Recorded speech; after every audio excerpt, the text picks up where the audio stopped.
All right, we're live. Let's get started.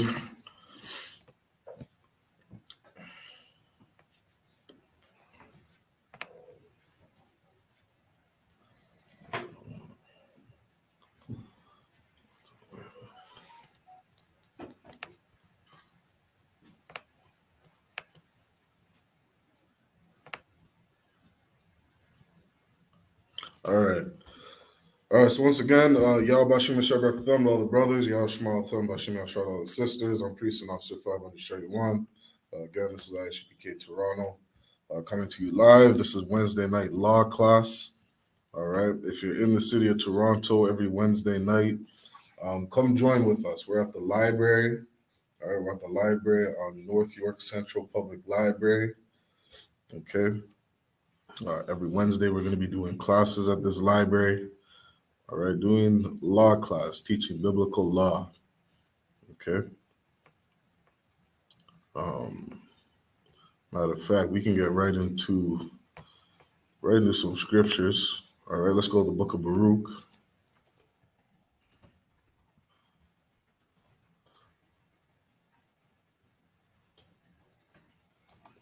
Please, Baruch chapter 4.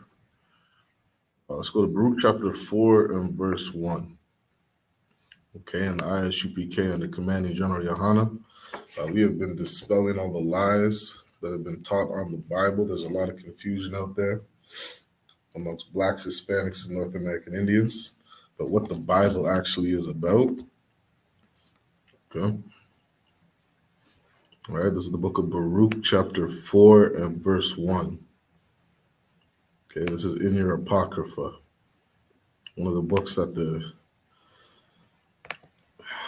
Christian church has taken out of the Bible.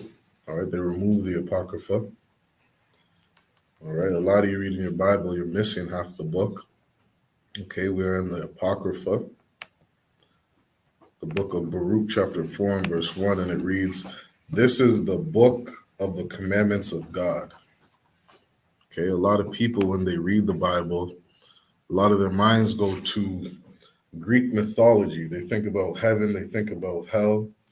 They think if they don't give their life to Jesus or they don't believe in God and do what the Bible says, that they're going to burn in some hellfire, Greek mythology place called Hades, all right, where you're going to burn for eternity, be tortured for eternity, all right? And these are things that are not in the Bible, okay? A lot of the things that people have taught in the Bible, they are not in the Bible. What is hell? Hell is a condition on earth, okay? Hell is the city of Toronto if you're Black, Hispanic, and North American Indians.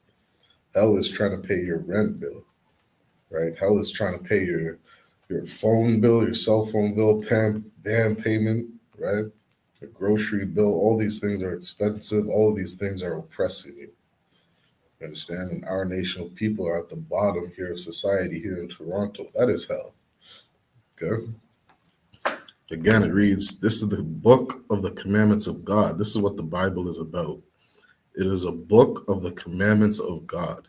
What is a commandment? A commandment is an order. You understand? Just like a father, that's how you want to think of the Most High. The Father gives you orders. When your father tells you to take out the garbage, you need to take out the garbage. When your father tells you to brush your teeth, you need to brush your teeth. Your father tells you to do your homework, you need to do your homework. And if you don't listen, punishments come with it. And throughout the Bible, we always refer to the Most High as our Father. That's the best way to understand who He is. Okay? Especially if you have a family or father, you got children, right? You can understand what the Most High is saying. This is the book of the commandments of God. God the Father, He gives commands. He tells His children what to do. And His children, He loves His children. His children is the nation of Israel. If you're a Black, Hispanic, or Native American Indian, that's good news for you. You are a child of God. You are His children. He is your Father. All right, and He gives you commandments. That's what the Bible is about.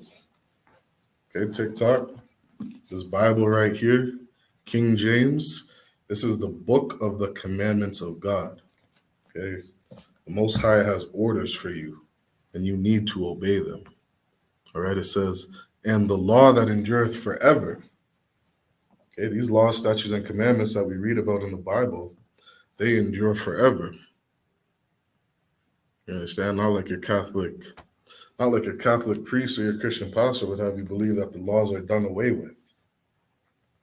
They tell you that it's okay to start lying, it's okay to eat pork, it's okay to throw your woman away. That's what we're going to be talking about. We're going to be talking about marriage today. You understand? You are not allowed to divorce your wife. You're not allowed to throw her away, okay, unless she's doing something that is sexually immoral, like sleeping with animals, or if she's out there running around sleeping with other men, it's okay to divorce that woman. Okay, and you should, because sex is marriage according to the Bible. If she's out there sleeping with other men, she no longer belongs to you. She belongs to another man. All right? It says, this is the book of... So wait, Shaywan, are you Cancer. saying Adam 22's wife now belongs to another man? Shit, damn right, sir. Salaki. We were talking about Adam 22 last week. Oh no, that was a scripture breakdown. Right? If you missed that, make sure you tune into our classes.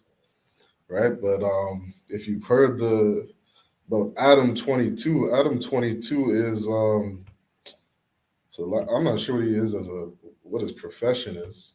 Maybe a journalist or something. He might have some YouTube podcast or something like that. But Adam 22, you can look this up. His wife, I don't remember her name, no longer his wife. He gave permission to his wife to sleep with another man.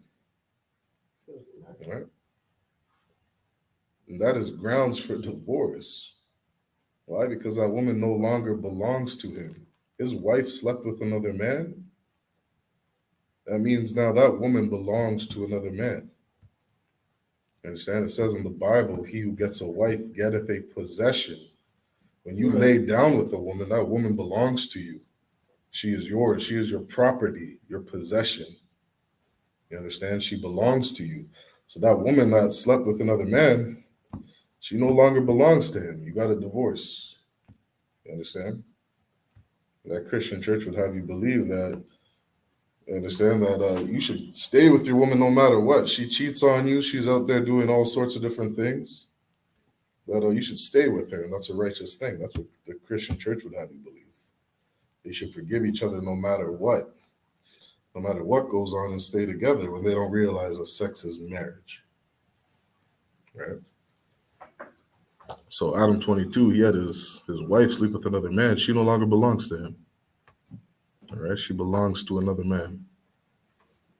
All right, it says, this is the book of the commandments of God and the law that endureth forever. All right, these laws endure forever. All they that keep it shall come to life. All right, what does it mean, come to life? All throughout the Bible, when it speaks about life, it speaks about living a good life. Right? Adam 22 sent his wife out to sleep with another man. What if that other man had some urinary disease or some urinary infection or HIV or AIDS? Right? That woman goes and sleeps with another man, comes back home and sleeps with her husband. Now she's giving her husband HIV, giving her husband AIDS, right? Giving her husband some sexually transmitted disease. And so when it says, all they that keep these laws shall come to life, the Most High doesn't want you to have STD. The Most High doesn't want you to die of HIV. The Most High doesn't want you to have cancer and all these different things, these different blood diseases. Understand? The Most High wants you to live. He wants you to be healthy. Your body is a temple of the Most High. It belongs to the Most High. All right? And the Most High wants you to keep that temple clean, keep it healthy. Understand? And that's what it means to keep these laws. These laws, statutes, and commandments are good for us. All right? And it says, but such as leave it shall die. Right? Such as leave it shall die. What did Adam 22 say? What did Adam 22 say to his wife? I think he said to his wife, how did he put it? It was something about if he catches that man sleeping with his wife again. Oh, what did he say? Oh, Salaki, you're talking about because the brother he's doing interviews about it now. And Adam 22, he's basically trying to clout chase the situation and Right. basically told him he's banned from sleeping with his wife again. Yeah, It's Edom for you. right. Right. Edom's a whole bunch of confusion. But you better believe some of these men in the world, think of all these brothers that are locked up. A lot of these brothers are locked up because they saw their wife sleeping with another man. You understand? So when the Most High says, if you don't keep these laws, that ye shall die, yeah, another man might take your life for sleeping around with his wife, sleeping around with his property. The Bible speaks about the anger of a jealous man. You understand? So the Most High wants you to live. The Most High wants you to have a good life. And these laws, statutes, and commandments were given to the children of Israel, to his children, so that they could live. Right? We got some questions in the chat. On TikTok, Solo Block says, I know I'm an Israelite. Can you explain Galatians 3 and verse 28 for me? Let's see if I can get that for you.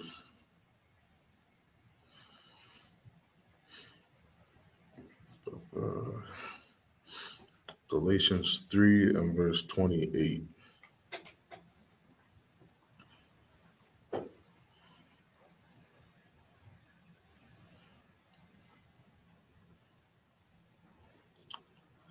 Galatians 3 and verse 28, and it reads, there's neither Jew nor Greek.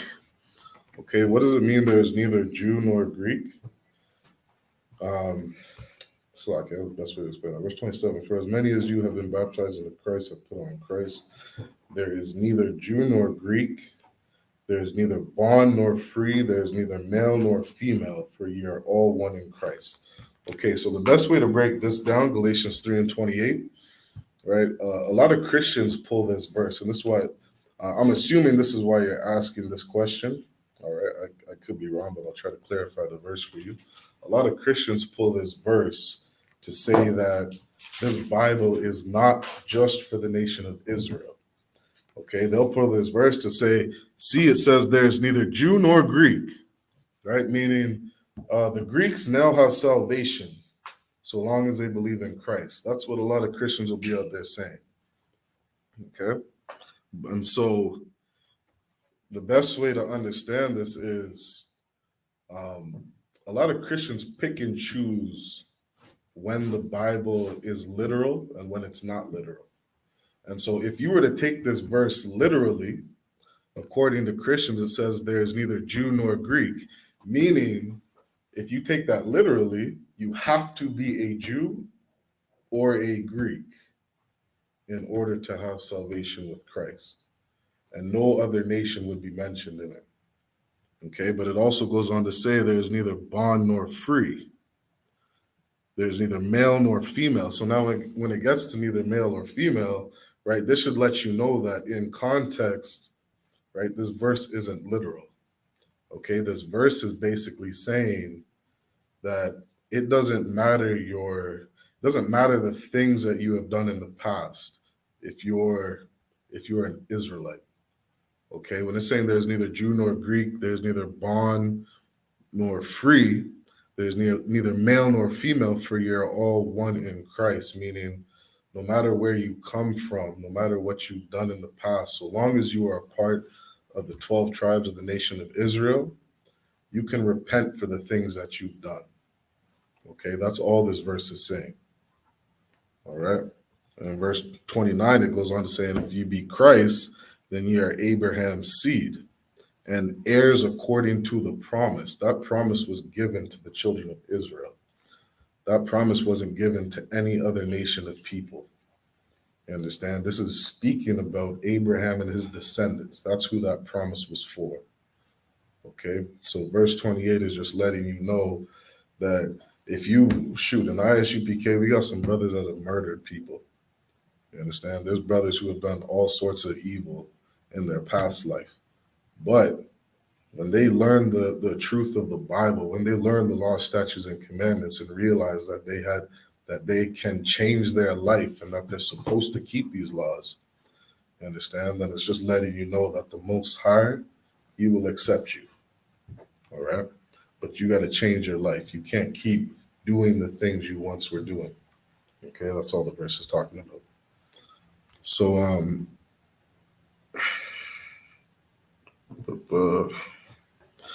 aren't black Israelites spoken of the book of Ezekiel? I'm not sure what you're talking about. You're gonna have to give me more information. All right, Salaki. All right, so with that, I'm Priest and Officer 500 Shariwan, and Officer 1000 Zabadia. He's gonna take over. All right, let's clap it up.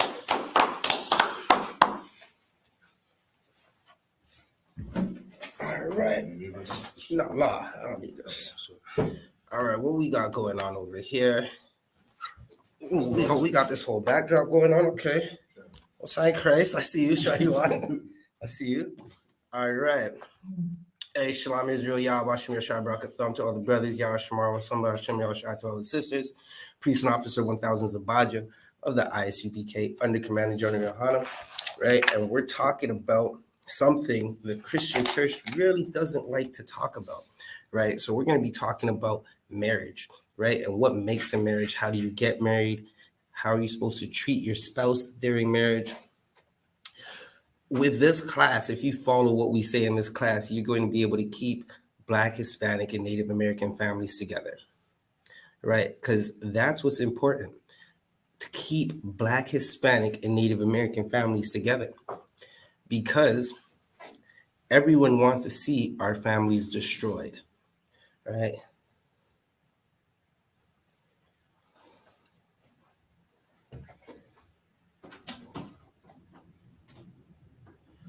Salakia, this must be some, I don't know, I guess, listen, Liego, Victress, if you're IUIC member, just come out and say it.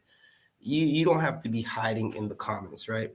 Because it seems like you're saying those people who got Joy Morgan killed, right, are the Israelites. It seems like you're saying the people who beat up Brother Titus are the Israelites, right?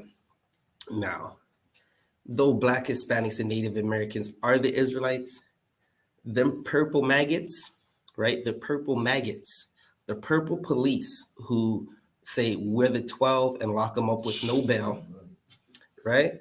Those people are out to hurt you. That's just the Christian church. That's not the I.S.U.P.K under Commander General YAHANNA, right? Karen. They said we put them in the cell. Yeah. Even 12.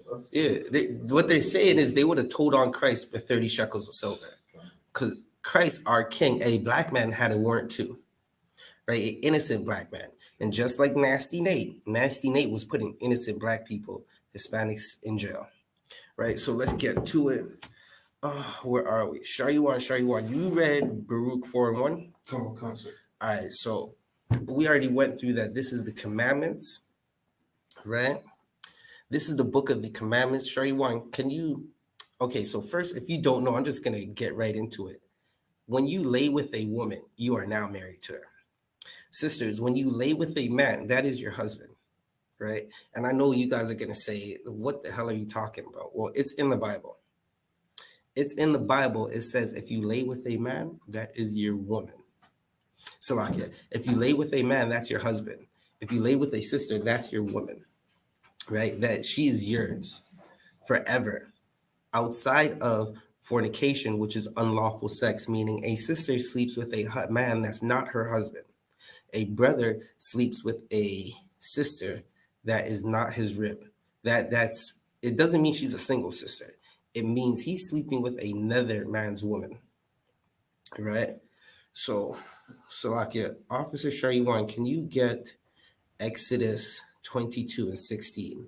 Right, we're gonna go right into it, break it down, break this thing all the way down, right? Okay.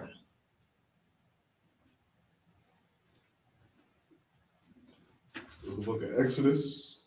So book of Exodus chapter 22 and verse 16. Right, so we're reading Exodus 22 and 16.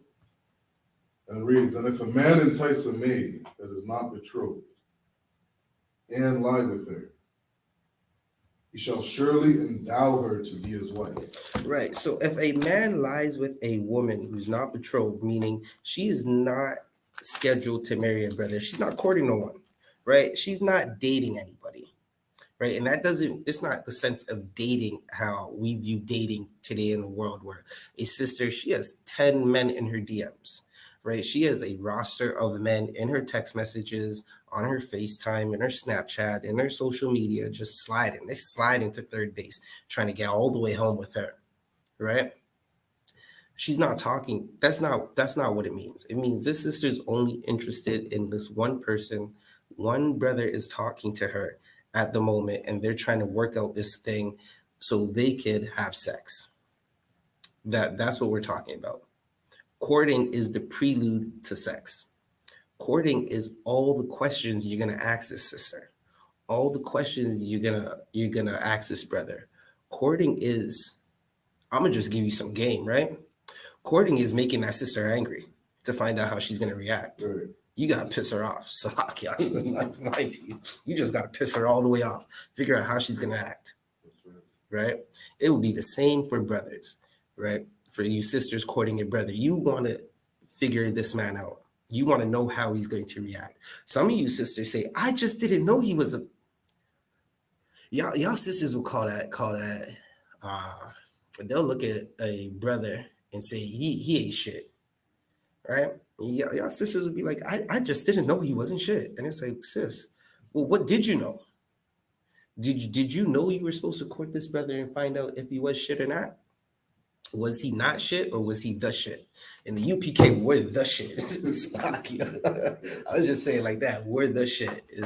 There ain't no ain't shit brothers in here. It's fine gold, refined in the fire, tested in the fire. The gold got diamonds and rubies and studs, and it's just something magnificent. It's something that Earth needs: strong Black, Hispanic, and Native American men, right? If you take the time to court that brother and find out everything about him, you're going to find out what he is and what he isn't. A lot of brothers and sisters aren't taking the time to court and find out, is this brother a good person? Is this woman a good person? Is she going to put me on child support? Is the second she gets mad, is she going to keep my children away from me? Right? A lot of brothers just ain't taking their time to figure that out. A lot of sisters just ain't figuring that out either.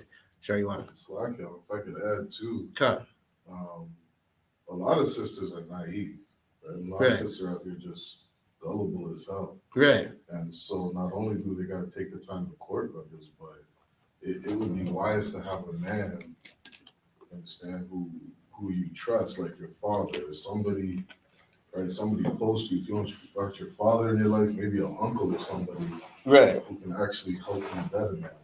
Right. Because he knows the game too, right? A lot of Damn brothers right. out here just lying to sisters, gaming them up.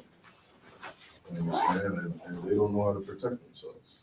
Listen, a lot of times, a brother will tell a sister, "Listen, that's he no good. Sure. He no good. Like, he's not gonna do what you think he's going to do. He's gonna do the total opposite." Sometimes you got some strong sisters in these marriages, in these households, who could tell what a good brother is.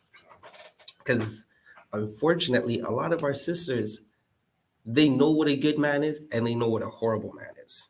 And it's not supposed to be that way, right? They're only supposed to know one man. But unfortunately, some of our brothers and sisters know 10 men.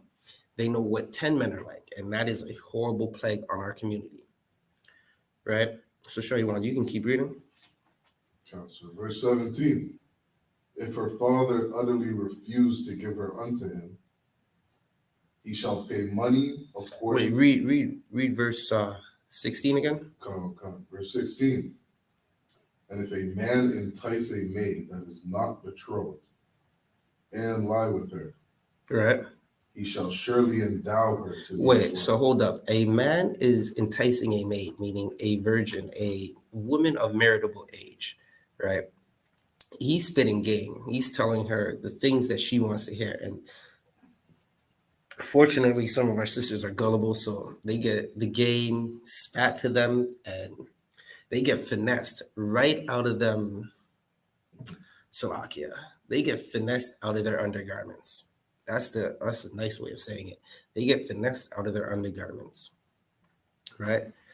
But now we're reading what happens, right? If a brother talks to a sister, spits game, and convinces her they have an agreement to sleep with each other, right? What should happen? Now, there's two ways you could do this thing, right?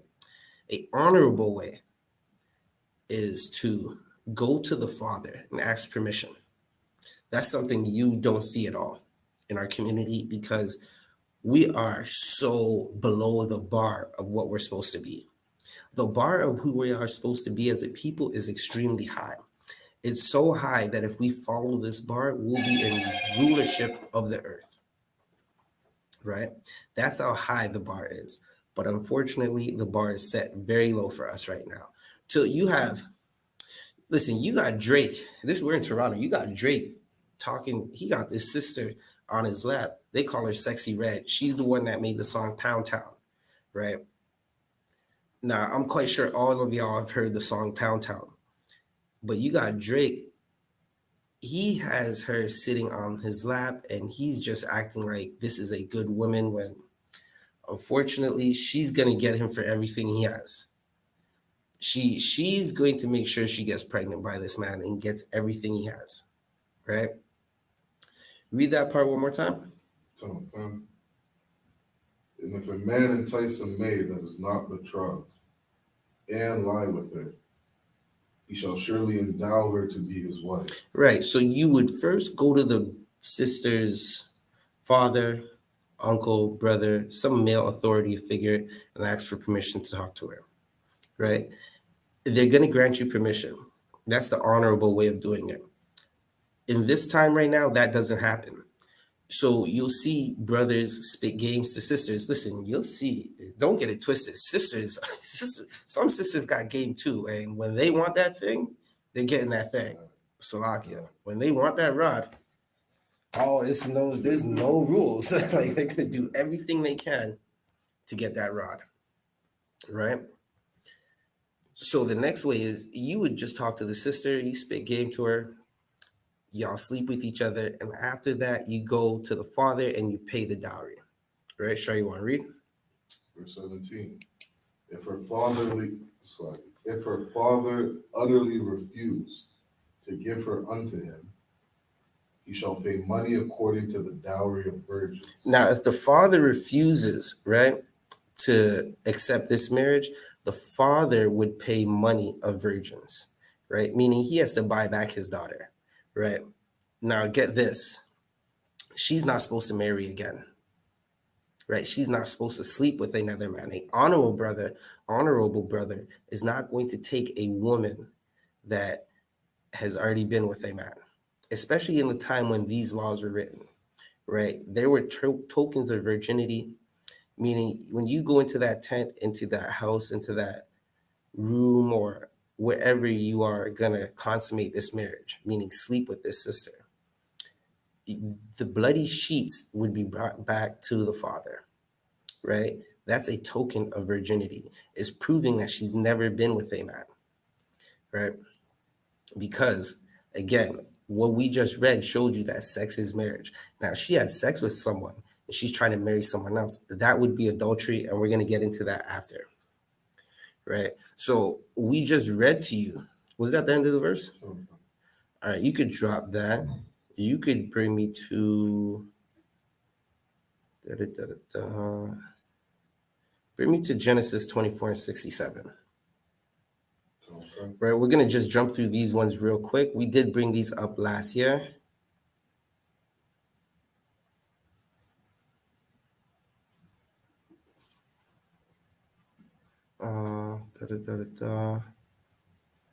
Yeah, so we're gonna catch you up real quick. You can read Genesis 24 and 67, right? So we've already read where it says sex is marriage.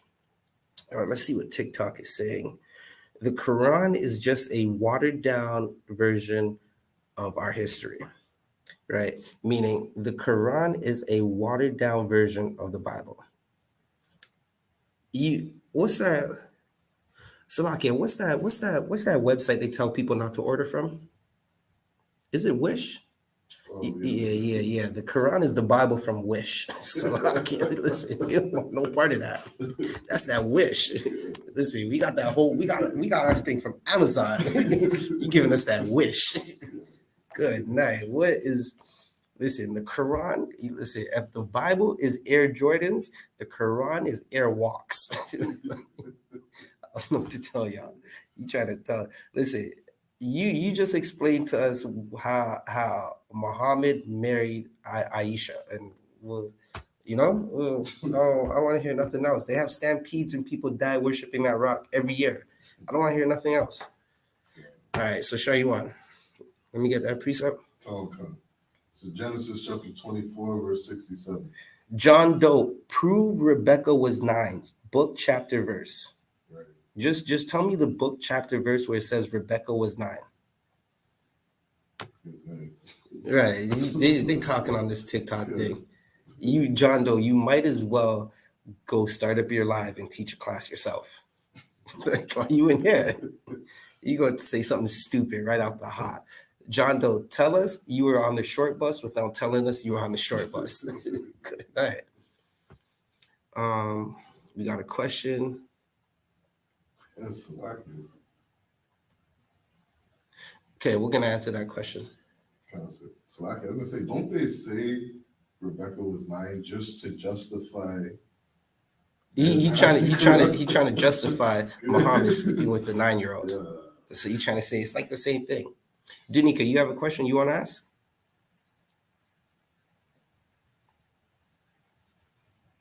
All right, when you're ready, you can ask a question. Come. So Genesis chapter 24, verse 67. And Isaac brought her into his mother Sarah's tent. Right, so we already showed you that sex is marriage, right? Now, we're going to figure out how Isaac, right, patriarchy of Israel, right? How did he marry his wife? How did he marry Rebecca? Right? Show you one. And took Rebecca. Wait, what did he do? Read it again from the top. Come. And Isaac brought her into his mother's Sarah's tent. So Isaac brought Rebecca into his mother's Sarah's tent. Right? He brought her in there. What were they doing in that tent? Were they playing patty cake? Were they like this? Playing patty cake? They're playing with them cakes, but listen, Slovakia, it wasn't patty cake, right? He was getting married. Keep reading. And took Rebecca. And he took Rebecca. What does that mean? What does it mean he took Rebecca? Right? I'll give you a second to figure it out, right? But just like brothers and sisters get married today, Isaac and Rebecca got married before. Right. Keep reading. Come. And took Rebecca, and she became his wife. So Isaac had sex with Rebecca, and she became his wife. Well, what did he do to have Rebecca and make him his wife? Make her his wife. He slept with her in his mother's tent. Right. Now, Shari Wan, was there anything that said he went to the government and signed a piece of paper? Well, Shari Wan, was there anything that said he went to the Amalekite jeweler and bought a ring and gave it to Rebecca and got down on one knee and bowed to her? No, So Shari Wan, what did it say he did to make Rebecca his wife? And took Rebecca. He had sex with Rebecca. He slept with Rebecca. That's how she became his wife, right? You have a question? You were saying,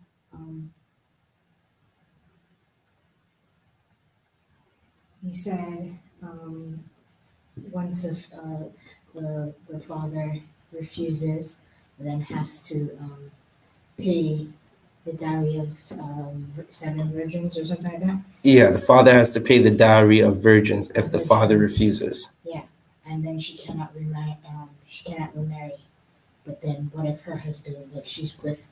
What if that doesn't happen? But she's with her husband and her husband dies. So are you asking if a sister is with a husband, right? And he dies, what happens? Yes. Well, that's not her husband no more. He's dead. She can't lay with the corpse, right? Yeah, but then you said she can't remarry. Well, if her husband is alive, she can't remarry because that man is alive still.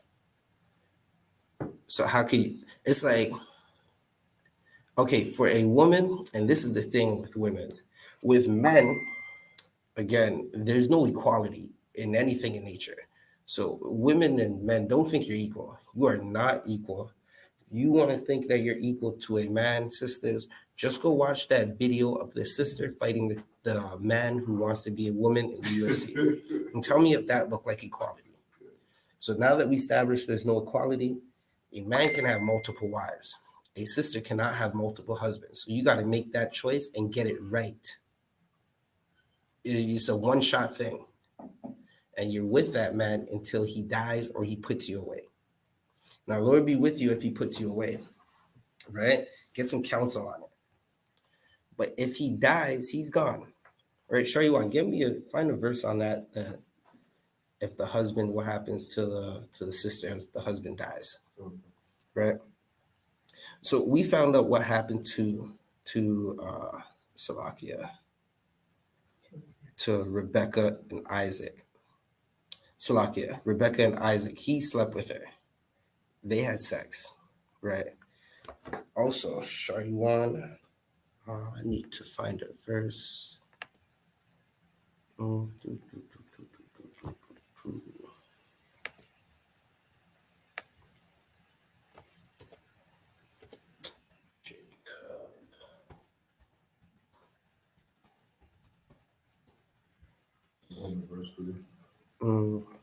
you could pull that verse. Okay. This is the book of Romans, chapter 7, and verse 2. Right. Romans chapter 7 and verse 2 says, "For the woman which hath an husband is bound by the law to her husband, so long as he liveth. But if the husband be dead, she is loosed from the law of her husband." Right. So I hope that answers your question. If the husband dies, she's loose from that law of staying together with that man because that man is not alive anymore. Right? So, sisters, again, if you have a husband and you're sleeping with a man, you're bound to that man until he dies. Or, Lord forbid, he puts you away. You got to choose correctly and work it out. John Doe, no priest in the I.S.U.P.K said that she was 9. Consis. So if the man puts you away, can you still go and were you supposed to be single? So sure you want to get that one. Slovakia. Where would it be? Look for adultery. It's most likely going to be adultery. You're looking for Are you saying the one if a man put her away? Yeah. That she can marry. No, if what? a man find cleanness in her. No. We're not looking for that, right? Basically, if a man puts you away, it's a sin. The sin's not on you, sis. The sin is on the husband. That's what I'm looking for. Right? It's where Christ was. Okay, where is it?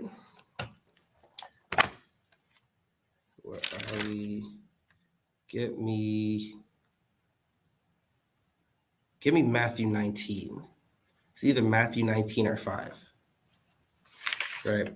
But we're looking for when Christ is talking about adultery. Okay, come on. Yeah. Right? And then after that, we're going to jump to Genesis 29.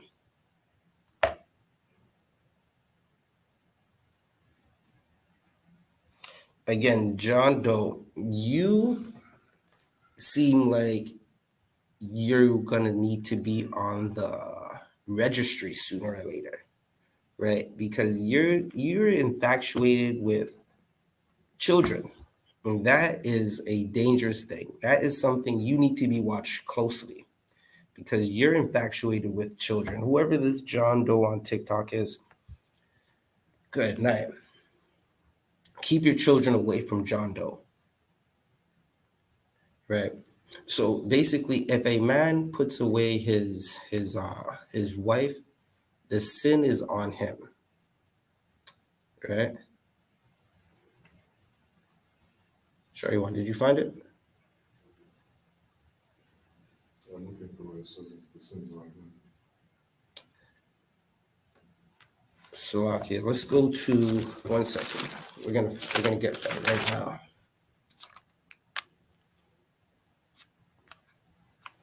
Let's see Matthew 19. We're around verse 8 right now.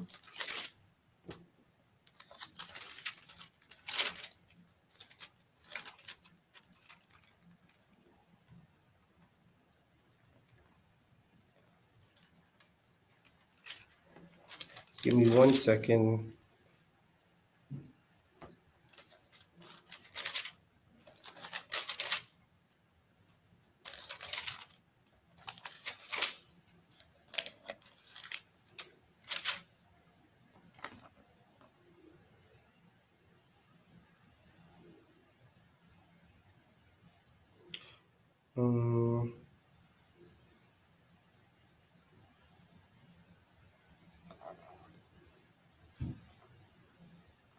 Okay, sure, you want to read verse 9. Come, is Matthew chapter 19 Come. and verse 9. Come. It says, and I say unto you, whosoever shall put away his wife, except it be for fornication, and she shall marry another, committeth adultery. Right. So what you're reading is whoever puts away his wife, right? If a man puts away his wife outside of that woman sleeping with another man, which is fornication being unlawful sex, right?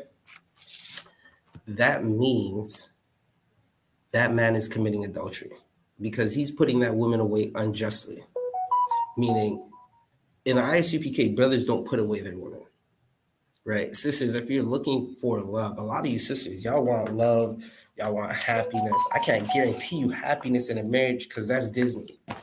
Marriages come with ups and downs, all right? But you're gonna have a husband that's going to love you. You might have some arguments here and there. You're gonna have some hard times here and there, but he's not going to leave you for no reason, right? So that should answer your question as to what happens if a man leaves a woman, right? The man commits adultery. He's committing a sin. All right, did that answer your question? All right. Shariwan, Shariwan, can you get me Genesis 29, Baba Kashar? Okay. Salakia. Shariwan, I need you to take over this class for a second. Come, sir. Yeah, give me 1 second. Read Genesis. Let me just find it for you. So I make sure I'm sending you to the right place.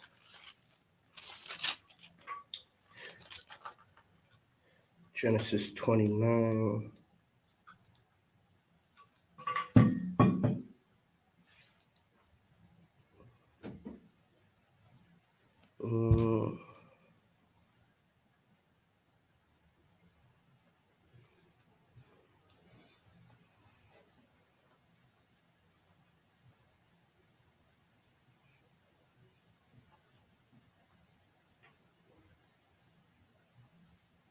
One second.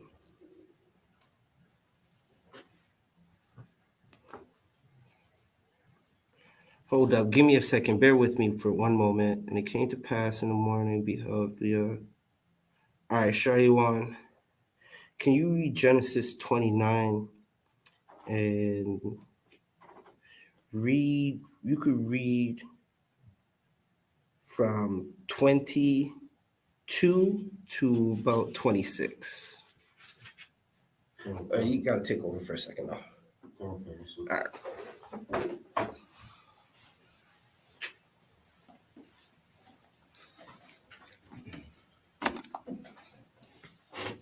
all right, so we're in the book of Genesis. All right, this is the book of Genesis, chapter 9.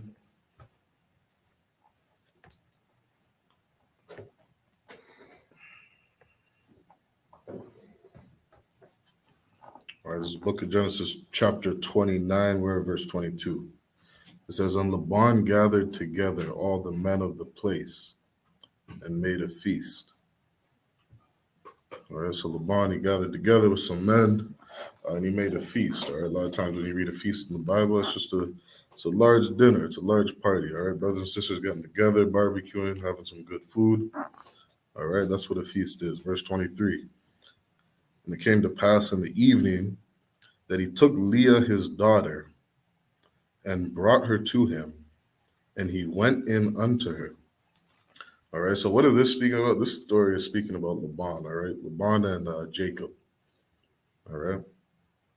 Laban and Jacob, all right? And Jacob, he slept with Leah, all right? Laban promised Jacob, all right, his daughter Rachel, that if he worked for him, I think it was 7 years, that he would get his daughter Rachel. Right. Okay, but instead, all right, because his daughter was the eldest, all right, his oldest daughter, he didn't want his oldest daughter not to go without a man, all right? And that's an honorable thing. There's nothing wrong with that, right? Especially if your father, you got daughters, you understand that, right? So he got his oldest daughter, he wants his daughter to be married.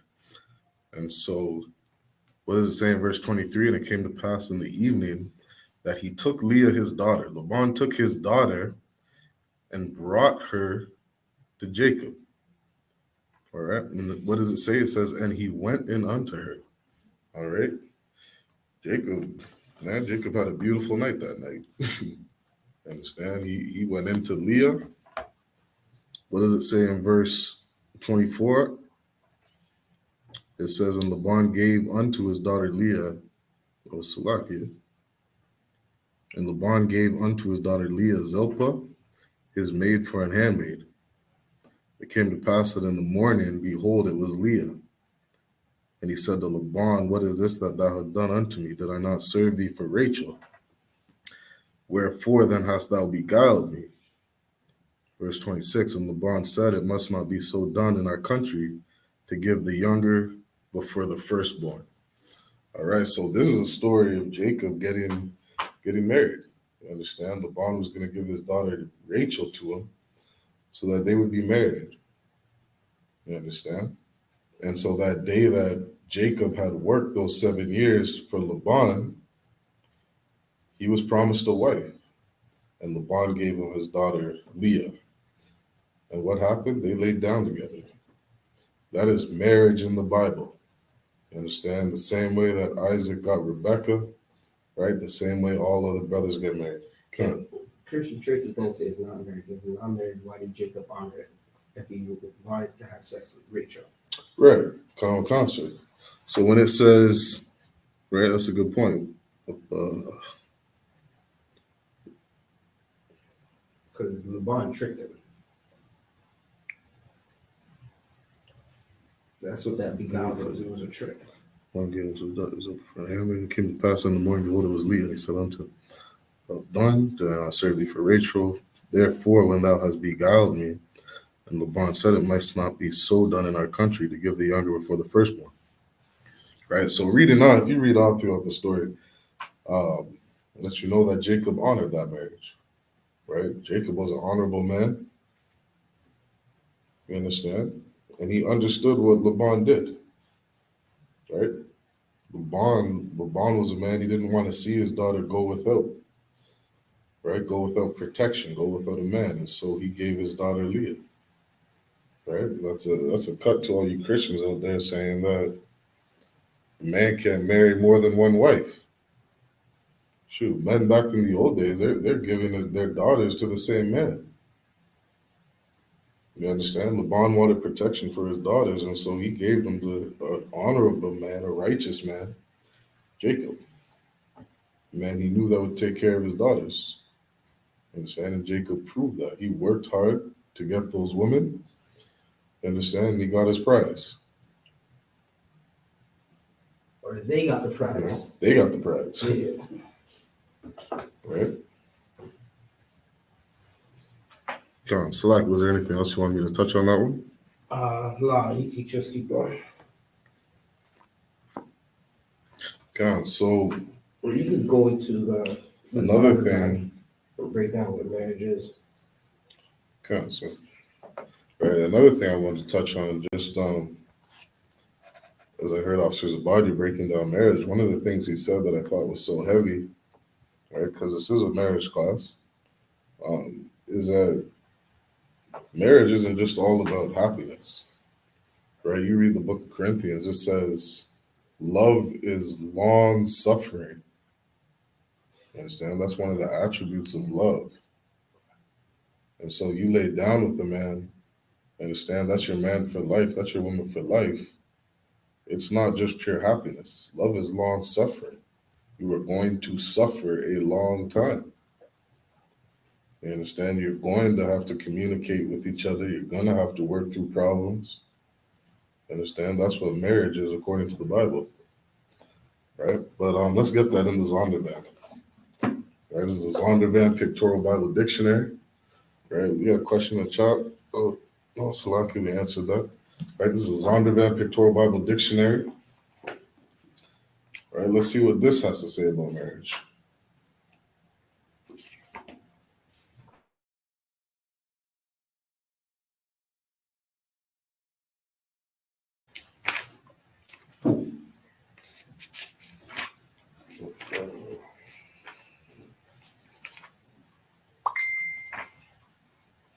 Right? This is the, what are they saying? What are these teachings and beliefs? Stop. Captain Mary was 12. Mary was 12 and she married Joseph. Not good night. We just pulling numbers out numbers out our ass. Like, I've never seen that verse in the Bible. Right? But this is a Zondervan Pictorial Bible Dictionary, right? This is the definition of marriage.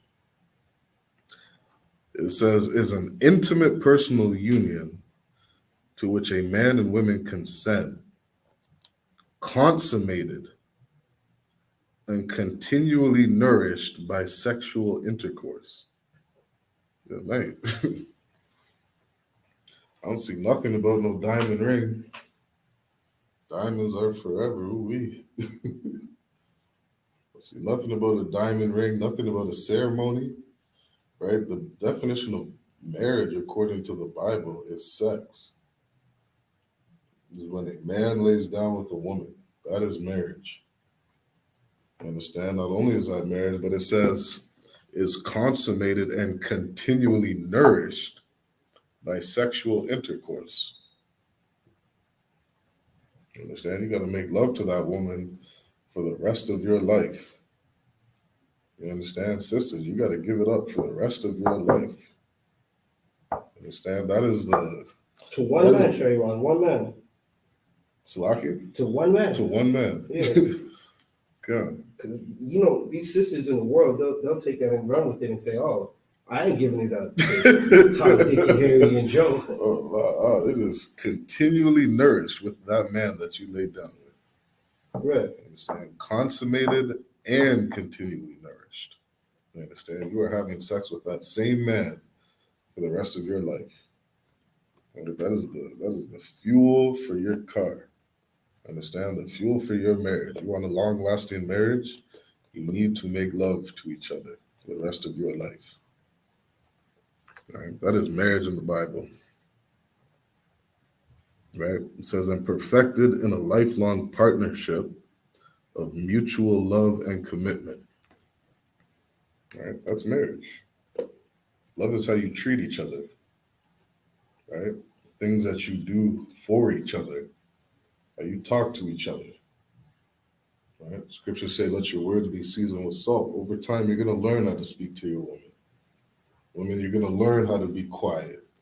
Right? You're going to learn how to talk sweet to your man. Right? To be that feminine princess that you're supposed to be. Right? And you do that in a lifelong commitment. Right? Divorce rate in Canada, good night. Christianity is the way. What's the divorce rate in that Christian church? They're up at like what, three out of every four marriages in that Christian church are done within the first like 6 months. Good enough. Right? That's marriage for you in the Christian church. Right? This person on TikTok saying, "What are these teachings?" What does that comment say? These teachings are hellish. What are these hellish teachings? That Christian pastor is teaching you a hellish teaching. A Christian church is full of divorce. Sure, these teachings are to keep the family together. God. Right? These law, statutes, and commandments are for you to live, right? To have a good life. These teachings are for you. Slaki, how'd you put that, sir? Huh? Well, how'd you put that? These teachings are to keep the family together. Khan, these teachings are to keep a family together. Your Christian pastor is going to break up that family unit within 6 months. Right. Following your Christian pastor, getting him to walk you up that aisle, right? You're going to have you sign that piece of paper. That family's going to be broken up in 6 months. Right. You're going to get that girl pregnant, get your wife pregnant in 3 months. That marriage is that family's being broken up. So like it. All right, listen, I want to show you. I can. All right, for water for Officer Shaw, you want holding it down? Holding it down for me. All right. Well, I had to step out for a second. Salakia. All right, so these teachings, right, that we're teaching you right now is going to listen. Now, who said what are these teachings? Let's let me find that. What was that on the TikTok comments? Yeah. Oh.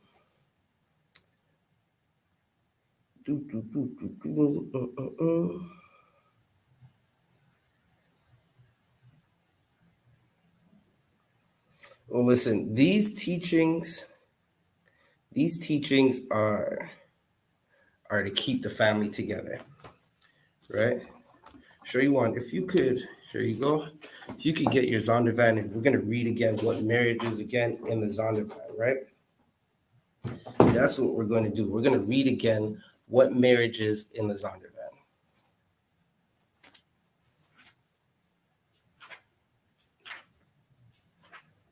Okay. It says marriage is an intimate personal union to which a man and women consent. Hold up. So marriage in the Zondervan is a intimate, right? What is intimate? That's something personal, right? It's personal, a union. It means people are coming together, right? In the I.S.U.P.K, we teach that sex is marriage, right? We look at sex like it's a joke. Casual sex is nasty. We teach our sisters today, right?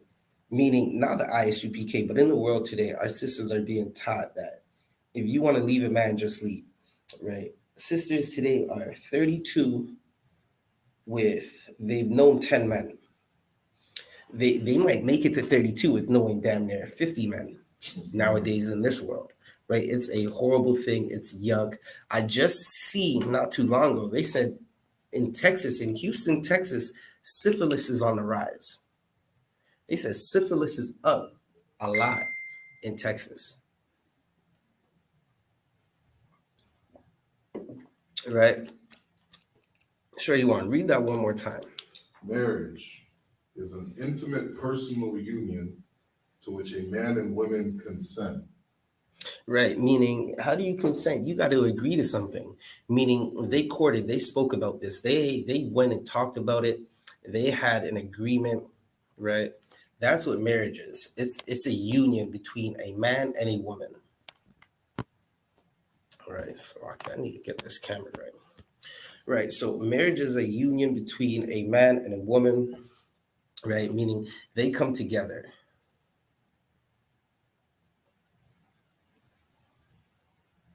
Right, so they come together, right? Now, in marriage, a woman is not supposed to be thinking about another man, right? So we watched Kiki Palmer on stage swooning over Usher with her cakes out. She spun around that sheer thing that she had on, and it showed her cakes, right? And what's horrible is Kiki Palmer, she's simple minded. She's being tricked into becoming a single mother. Right. Right. Now, hear the mind of a simple woman. A lot of you sisters are just clamorous. Y'all need to shut that mouth. There's a sister in Dubai right now who's learning to shut that mouth. She wishes she didn't have to learn to shut her mouth in Dubai. But sometimes you need to just shut your mouth because you're not really saying anything. It's just clamorous. It's a lot of nothing. Right? You had Kiki thinking about another man when she's not supposed to be thinking about another man because she has sex with one man. According to God, sex is marriage. We read that already in the Bible. We've seen it with Isaac and Rebekah. We've seen it with Jacob and Leah. We see it with Jacob and Rachel. As you keep reading in that same chapter, right, Genesis 29, when both Leah and Rachel, are done with their childbearing era, right? They give Jacob two more women, right? The Israel is a nation of one father and four mothers. That's how Israel was started, right? According to Christians will say, this is something you hear in the world a lot. I can't cook for that man because that's wifely duties. But what they're not saying is you're sleeping with that man, right? So I'll just say it properly for you. Christians will say, I cannot cook for that man because he hasn't put a ring on it. Those are wifely duties. Sex is wifely duties. I watched a battle Captain Tazariak did last night. And in the end, around, I think it was like the 1 hour, 47-minute mark, the brother who is a Christian, I'm assuming this is a brother actually, who's a Christian, he's saying it doesn't matter if you have a threesome with a woman. You're not married to her until you put a ring on it. So sisters are saying, I can't cook for you. I can't make you no oxtail, right? I can't make you no macaroni pie, no fried chicken. I can't make you no curry goat. I can't even make you a sandwich because we're not married. But they got that brother going rod deep in her, giving her babies. And according to her, she's not married. That's not what the Bible says, right? Sex is an intimate thing. Marriage is an intimate personal union to which a man and woman consent. For a man to have sex with a woman, they both need to consent, right? Worldly people are thinking right now, this is something worldly people are going to say, right? Well, you've been married over 1,000 times, and every time you tell them sex is marriage, they want to say, so does that mean you were married to the first person you had sex with, right?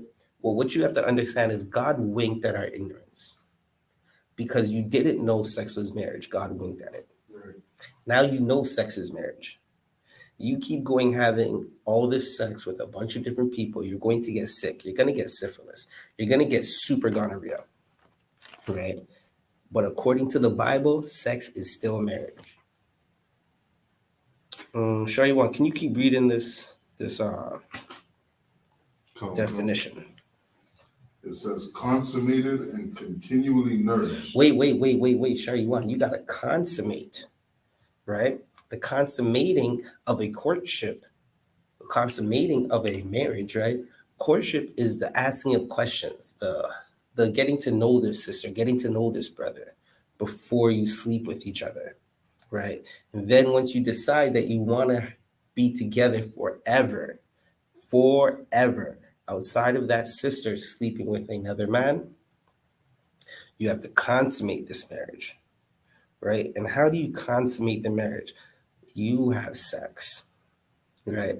You have sex, and that's how you consummate a marriage. Continue reading, Shariwan. Continually nourished by sexual intercourse. Right. Sex is something that it's good for a relationship, right? It helps both partners, it brings partners together, right? It it nourishes the relationship. It brings the fuel back into the relationship. When that relationship feels like it's running low, you and your wife or your rib, how we say, you will have sex with her, right? That marriage feels like it's teetering on the edge. Sisters, you're gonna have sex with your husband, right? And that's gonna bring new life into this marriage on a double fold. This is gonna bring new life into the world, and at the same time, it's gonna rejuvenate your marriage, right? That's why saying it's nourished, right? Nourishing, meaning it's feeding the marriage. To nourish something is to feed it. It's feeding the marriage. Sure, you want to keep reading?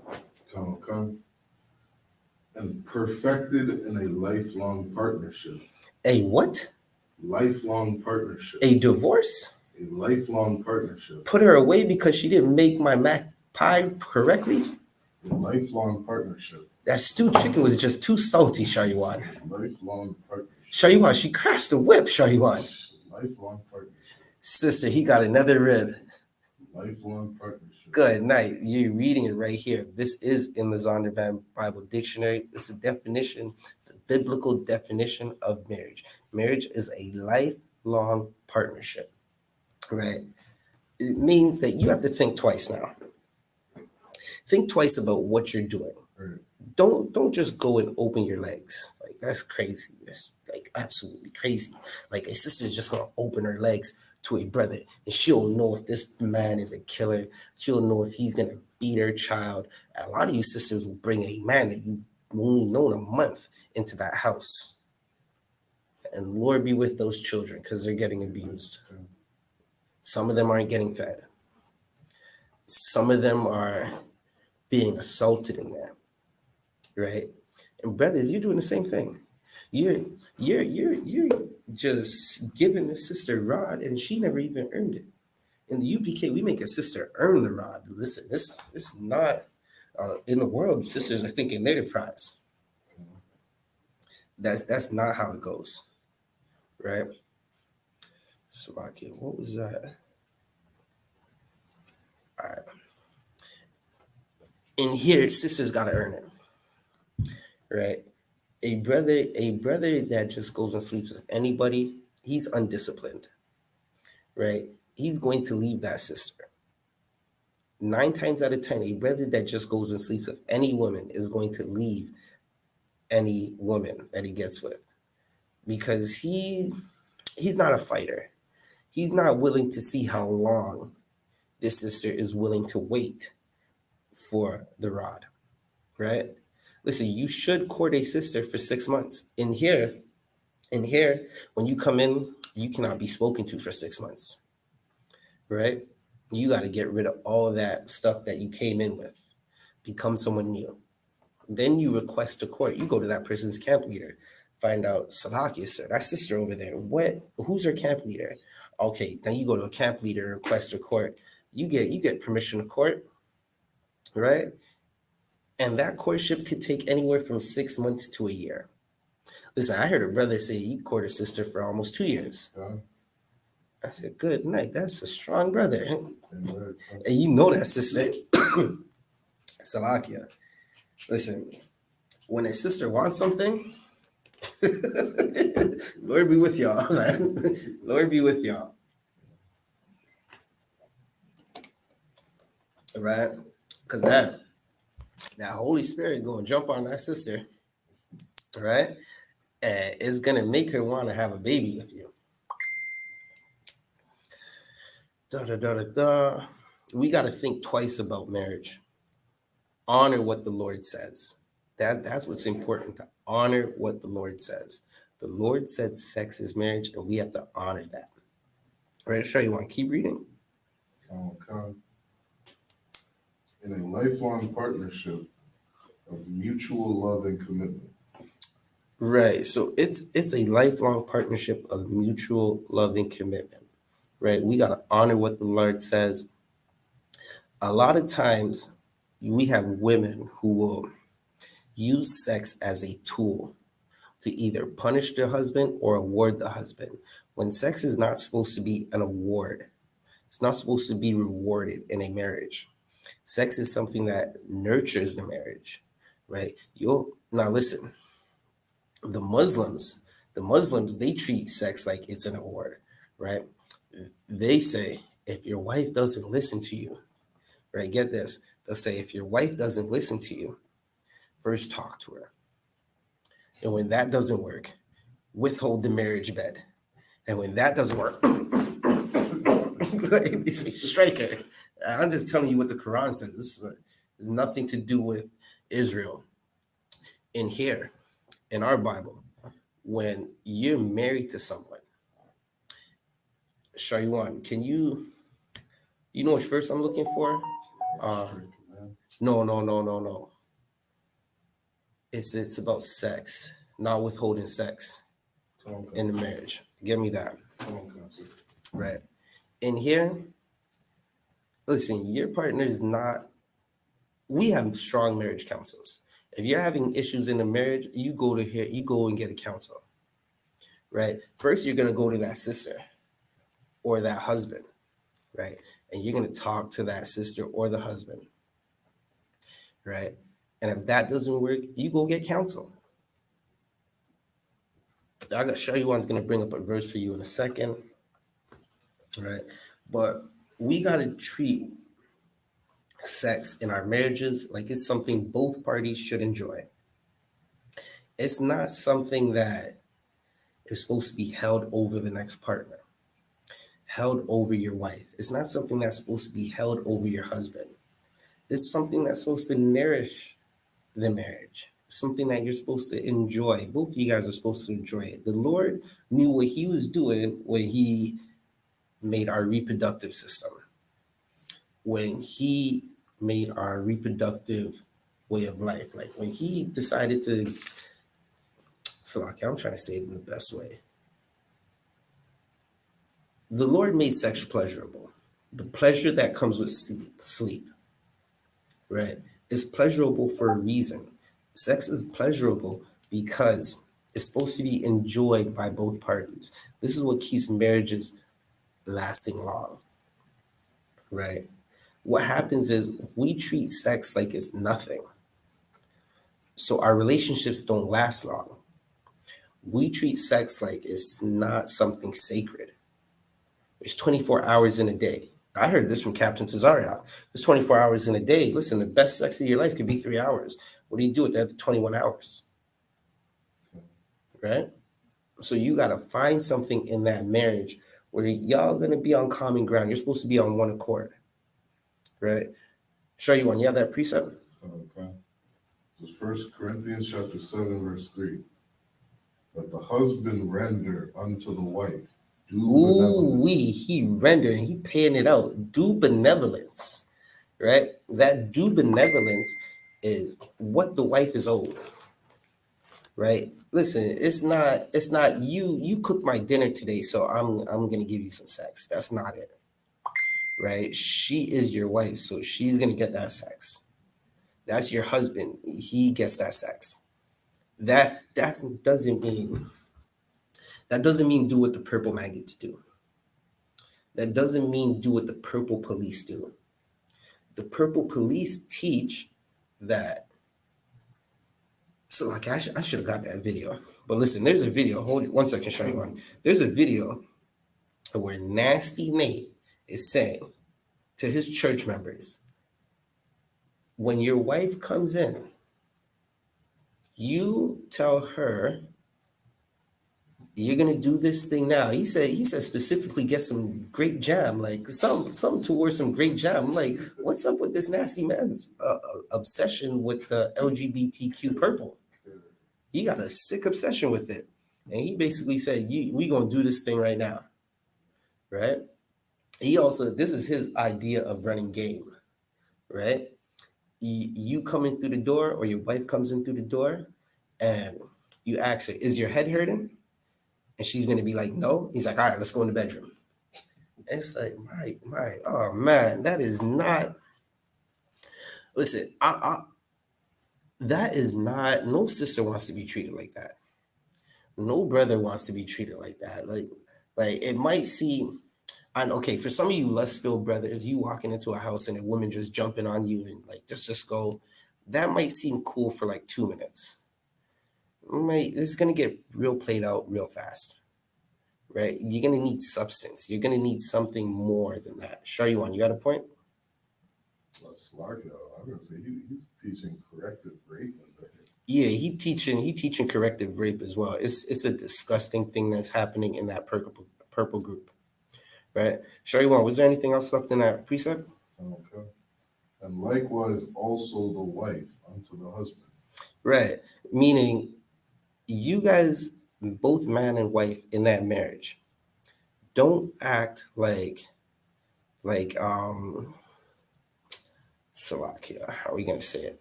Don't act like sex is a chore. It's not a chore. It's something both of you guys are supposed to enjoy. Right? A lot of were you done with that? That was the end of it? Okay. All right, no sweat. Can you go back to marriage in the Zondervan? Okay. From the beginning, sir, or from Where you left off? Okay. The lifelong partnership of mutual love and commitment. Right. So marriage is lifelong. If you have sex with that woman, you should be having sex with her for the rest of your life. If you have sex with that man, you should be having sex with that one man for the rest of your life. Sure, you want to keep reading? It says it is also a social institution. Marcus, prove that the 12 tribe chart is bogus. What you can do is, you don't have to be in this live right now. You could just call Cross the Line Radio on Thursday, 10 p.m. Eastern Standard Time, and prove to Captain Kataza that the 12 tribe chart is bogus. Sure, you want? From the top? Okay. Marriage is an intimate personal union to which a man and women consent, consummated and continually nourished by sexual intercourse. Right, and we're reading this out of the Zondervan's Pictorial Bible Dictionary. If you can see it, right, if y'all can see that. All right, keep going, Shaywan. And perfected in a lifelong partnership of mutual love and commitment.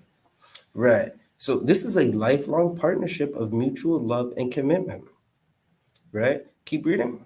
It is also a social institution regulated by the word of God and by the laws and customs which a society develops to safeguard its own continuity and welfare. Read that one more time for me. It is also a social institution. It's also a social institution, right? Meaning it's something that a society does. It's something that your community does, right? This is something we do sociably. We sleep with a woman and we keep her for the rest of our life, right? We don't throw her away. A lot of brothers are going to have to come to this realization as they get older. You're going to have a daughter, and you're not going to want no man to touch her. I'm just saying, keep it funky with you. Listen, you're about to have a daughter, and you're not going to want no man to touch her. You're going to be like, yeah, she could get married when she's 40. That's what you're going to say.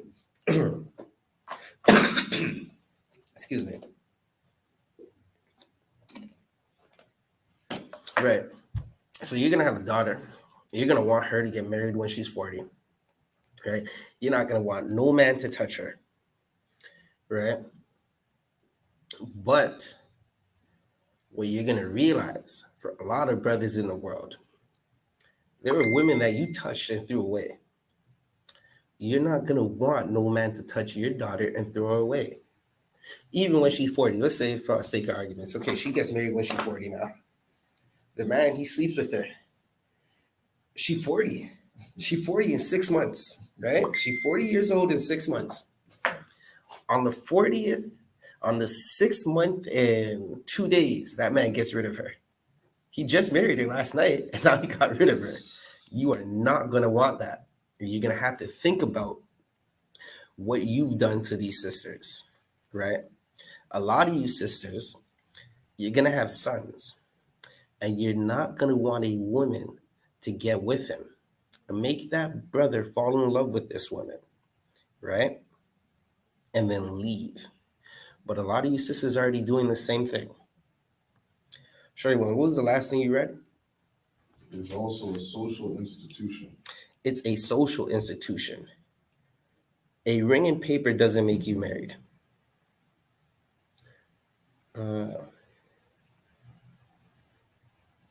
Right? A ring and paper doesn't make you married. The social institution for Israelites, Blacks, Hispanics, and Native Americans is when you sleep with that woman, you keep her. A lot of sisters, they want that ring and that piece of paper, but they slept with the whole neighborhood. Some sisters see a group of 10 friends and have to keep their head down because they slept with 8 of them. Some brothers relish in the fact that they slept with 5 women in that one group.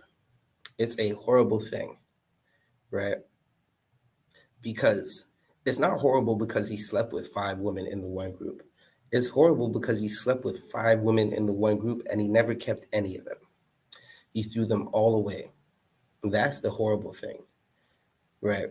Now, again, it's not a wise thing for a brother, even though a brother can have multiple women, it's not a wise thing for a brother to take a woman and sleep with her friend because they're sisters, right? In the law, you can't marry sisters. Moses put that provision in the law after he seen what happened to Jacob and Leah and Rachel. Leah and Rachel, they hated each other. They were fighting, right? When you take sisters, it's going to create jealousy. Sisters that grew up in the same household, they've already been jealous. They've already been competing their whole life. Their whole life, they've been competing either for their mom's attention or their father's attention or just to see who's better than each other. So if you marry sisters, they're going to hate each other because they're competing, right?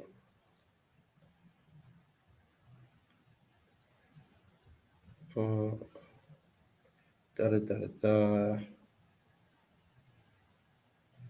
do we got next? Shariwan, bring me to 1 Corinthians 3:11. Come. Right, I'm gonna keep reading this Zondervan's Pictorial Bible definition for a second. It's a social institution regulated by the Word of God. The Word of God says sex is marriage. So that's the institution that we're under. We're under the institution that if you sleep with a woman, you are married to her, right? Now, Kiki Palmer doesn't understand that. Christian Church doesn't understand that. Your fake leaders don't understand that. The Purple Church doesn't understand that. The understanding that sex is marriage comes from the I.S.U.P.K. This is something that wasn't taught in the earth in recent years, right? Meaning, since the West has been here, or the society, the kingdom that we're in now, it hasn't been taught that sex is marriage. It's taught that you could go and sleep with whoever you want and do whatever you want. That brother's gonna break you down in that bedroom. He's going to, what do they say, bust it open, right? He's going to break it down, bust it open, sew it up, do whatever he got to do, right? And then that sister is going to say, you're not my man. You can't tell me what to wear. But if that's not your husband or your man, why were you sleeping with him? Why were you doing the things that wives are supposed to do with a man? And that's something Kiki Palmer and the red flags of the world need to understand, right? Because when you sleep with a man and then turn around and say that man has no authority over you, that is a red flag. That's something that's saying you're going to destroy those children.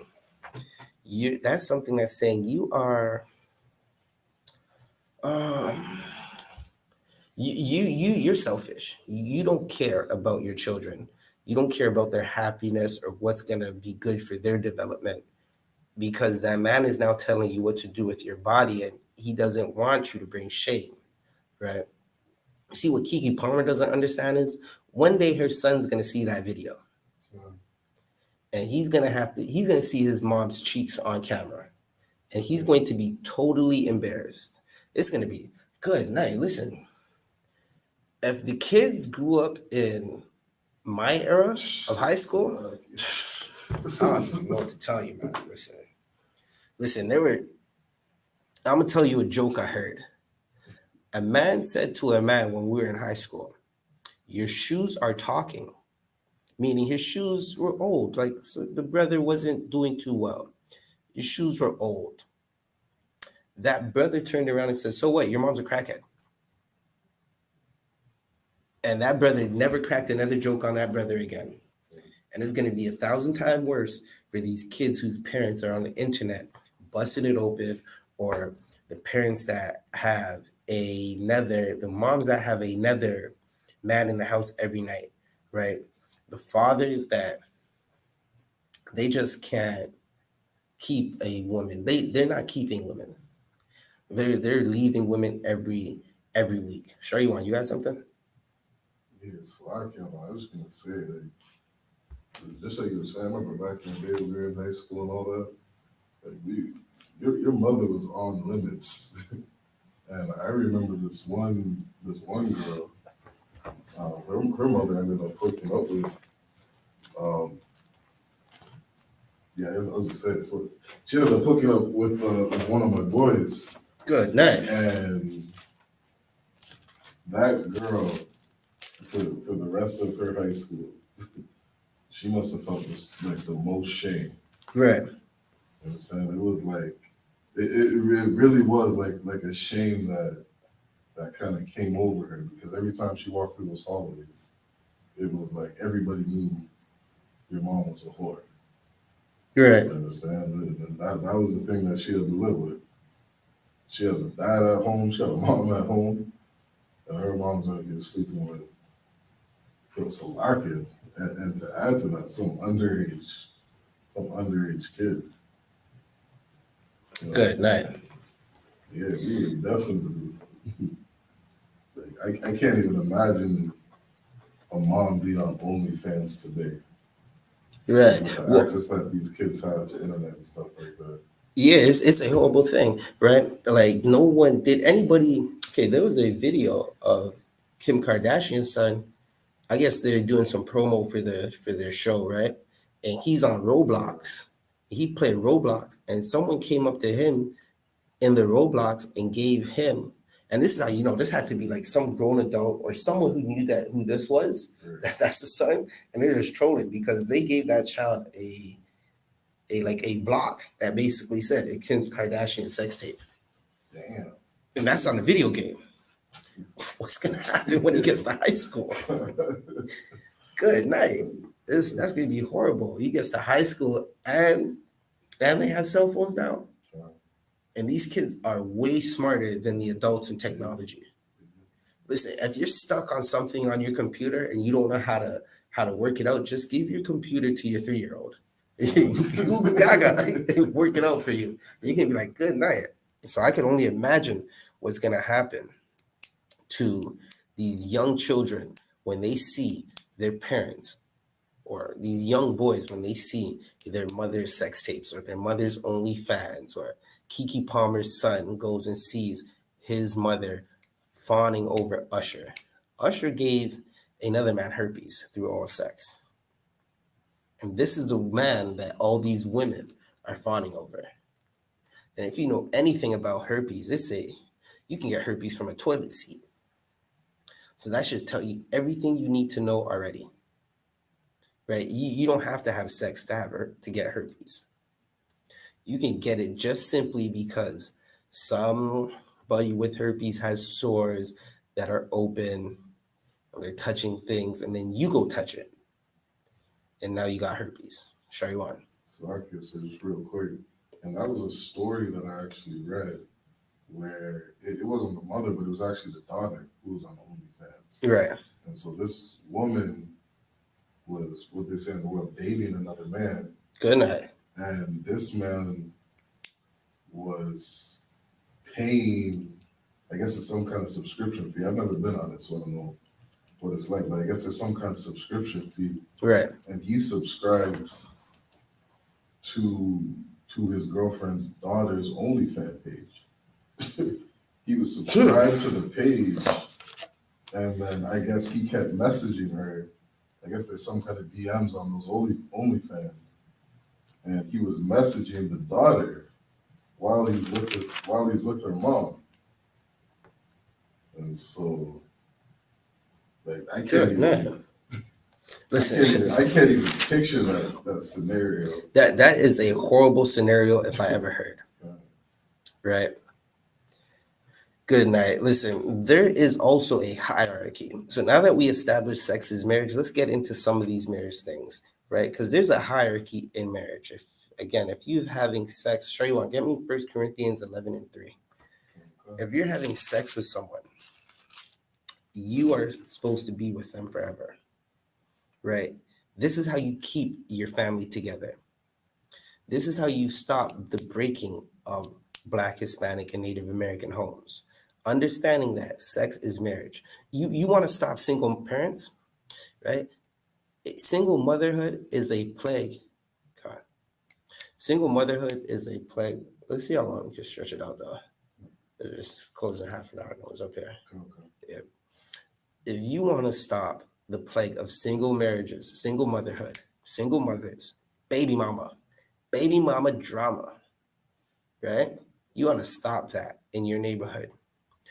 Just teach them that sex is marriage. Right.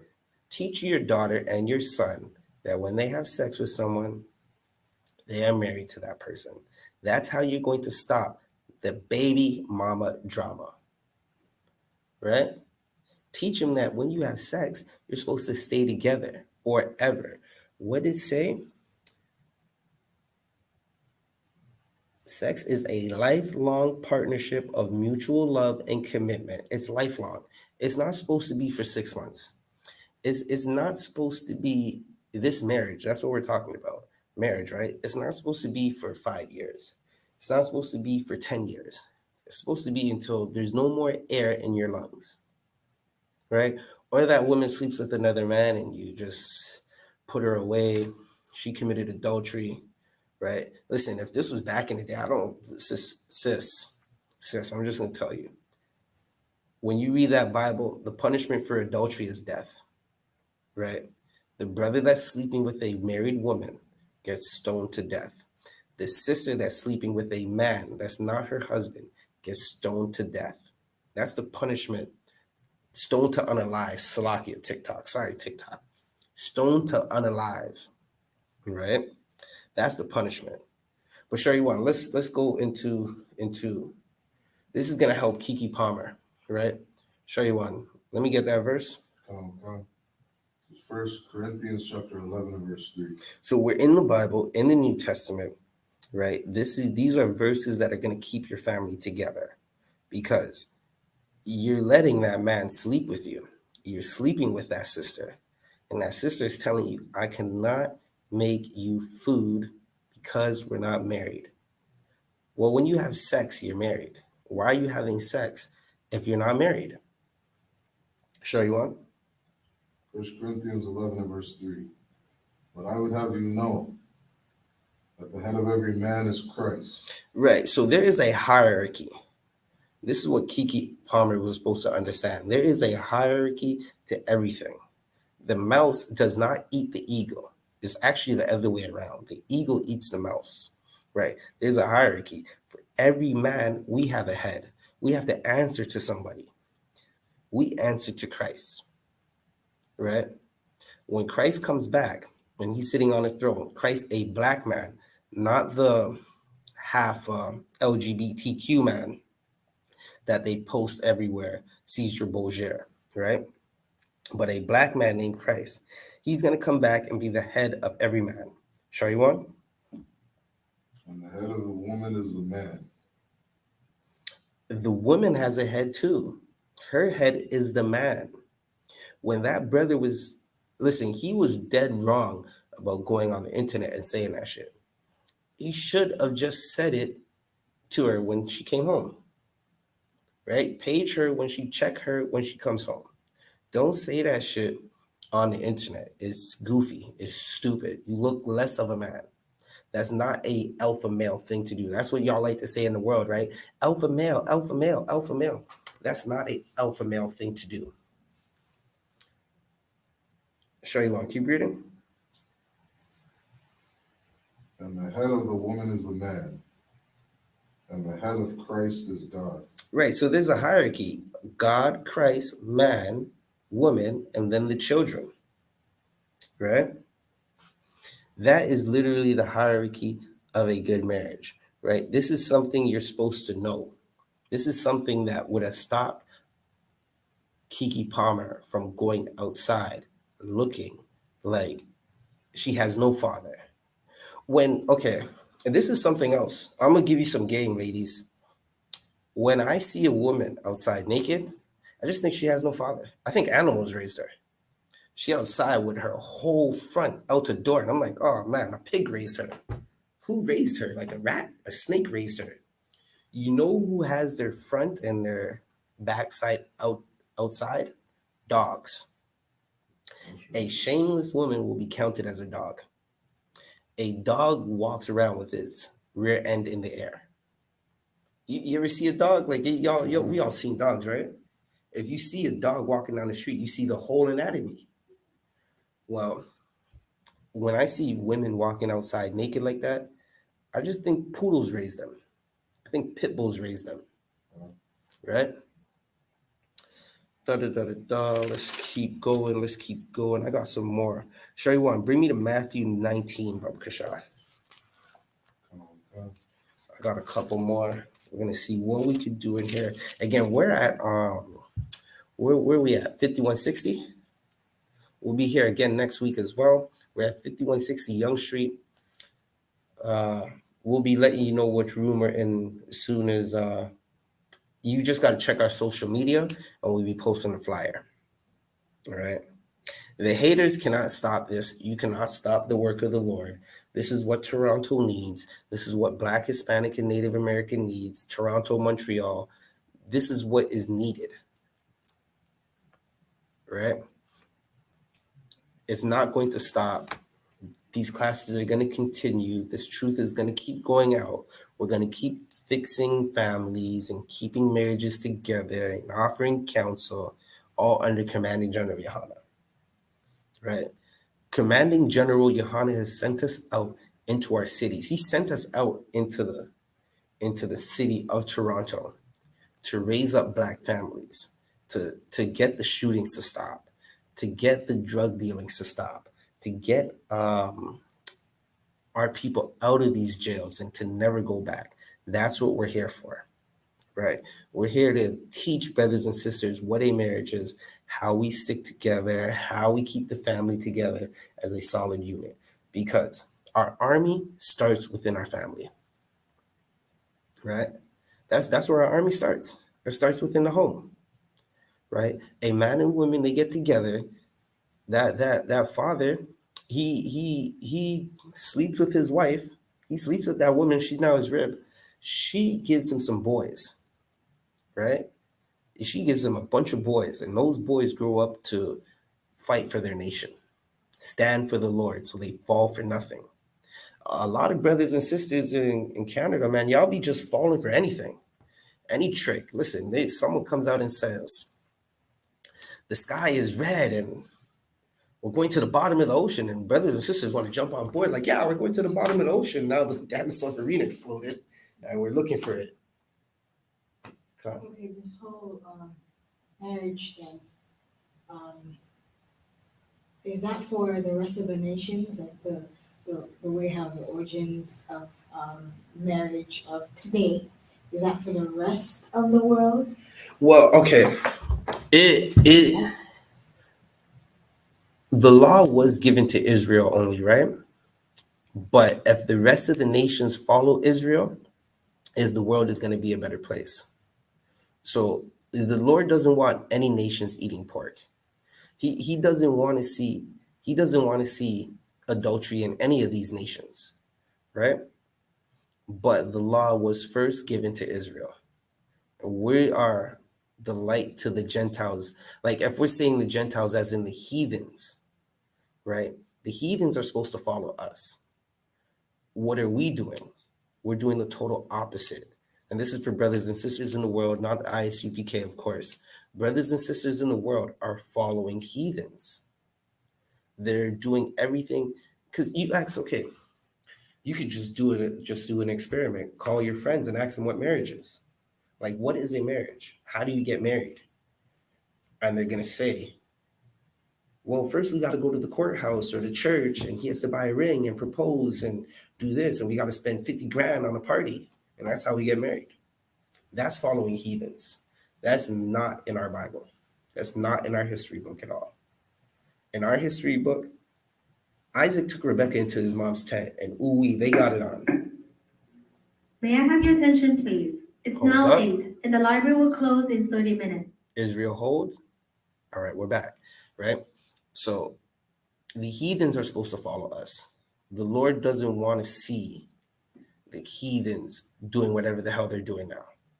He wants to see them following after us because Israel If sets you the need to order. register for library cards or update your current library card to borrow materials, Commercial break. please Good do so night. now at customer service desk on the first floor. Hold up 1 second. Please return all Quick commercial reference break. materials to the floor and hold them absorbed. Reference materials Hold are up, for I'm use gonna in have the to mute library some of only. these.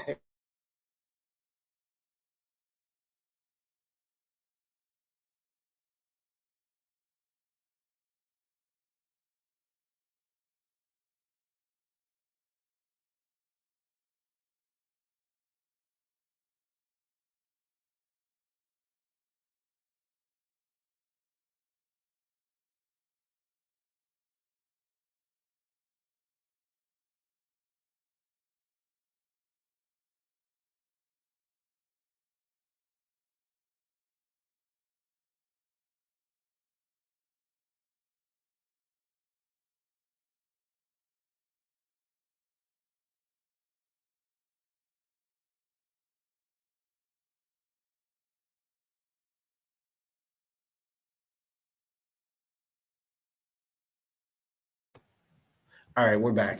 We're back. StreamYard, TikTok, YouTube. So then how did our customs get mixed up? Why is it that the majority of our people they believe this law of the land of marriage instead of what the Bible actually says? Is because most people are not reading their Bibles? It's Or they Christianity. don't? Christianity is the answer. Christianity is the greatest drug. It's worse than crack cocaine. It's worse than heroin. We fell as a people for not following the practices we're supposed to do, and we were given into the hands of our enemies. In the hands of our enemies, we were wiped out. Like our memory of who we were and the greatness that we were. Now we're coming back to it. But for the longest, Christianity and the oppressors have had dominion in our house. In the UPK, we're coming back to our culture, if that answers your question, right? So now today we follow our oppressors because we don't have our heritage, right? Show you one. I got some precepts I want to get through real quick, but I'm going to give you another precept just before I end the class for your question. 1 second, heritage. Let me write that down. What is that? I think that's Jeremiah 17:4. Show you one. Yeah, that precept I was asking for. Matthew No, sorry, I'm holding Matthew 19. Matthew 19:3, right? Okay. The book of Matthew, chapter 19, and verse 3. Hold up, Sherry. Want to let me get there with you? Or 12?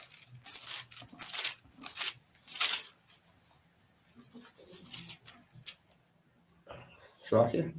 You said 30 minutes. Yeah, we're 12. Matthew, what did I say, Sherry? On Matthew 19:3? Okay.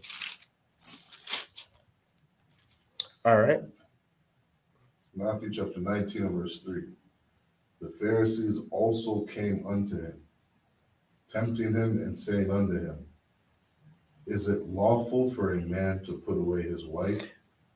for every cause. Right. So this is something, again, I said, we're fixing the Black, Hispanic, and Native American marriage, and we're keeping our families together, right? So we're fixing this thing right here. Now, the Pharisees, they came to our king, a Black man by the name of Christ, who we call Yahawashi, right? I call him, he's Black, Wesley Snipes Black. Just go to Revelations, what is it? Revelations 1 down to 13, and you'll get the description, right?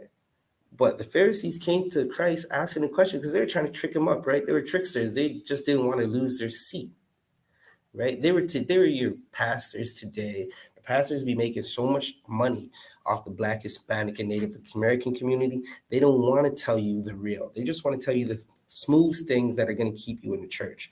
Because if you find out the real, you're going to think it's hard, even though it's not. It's not hard to keep a marriage together. Counsel, sex, love, and understanding will keep your marriage together, right?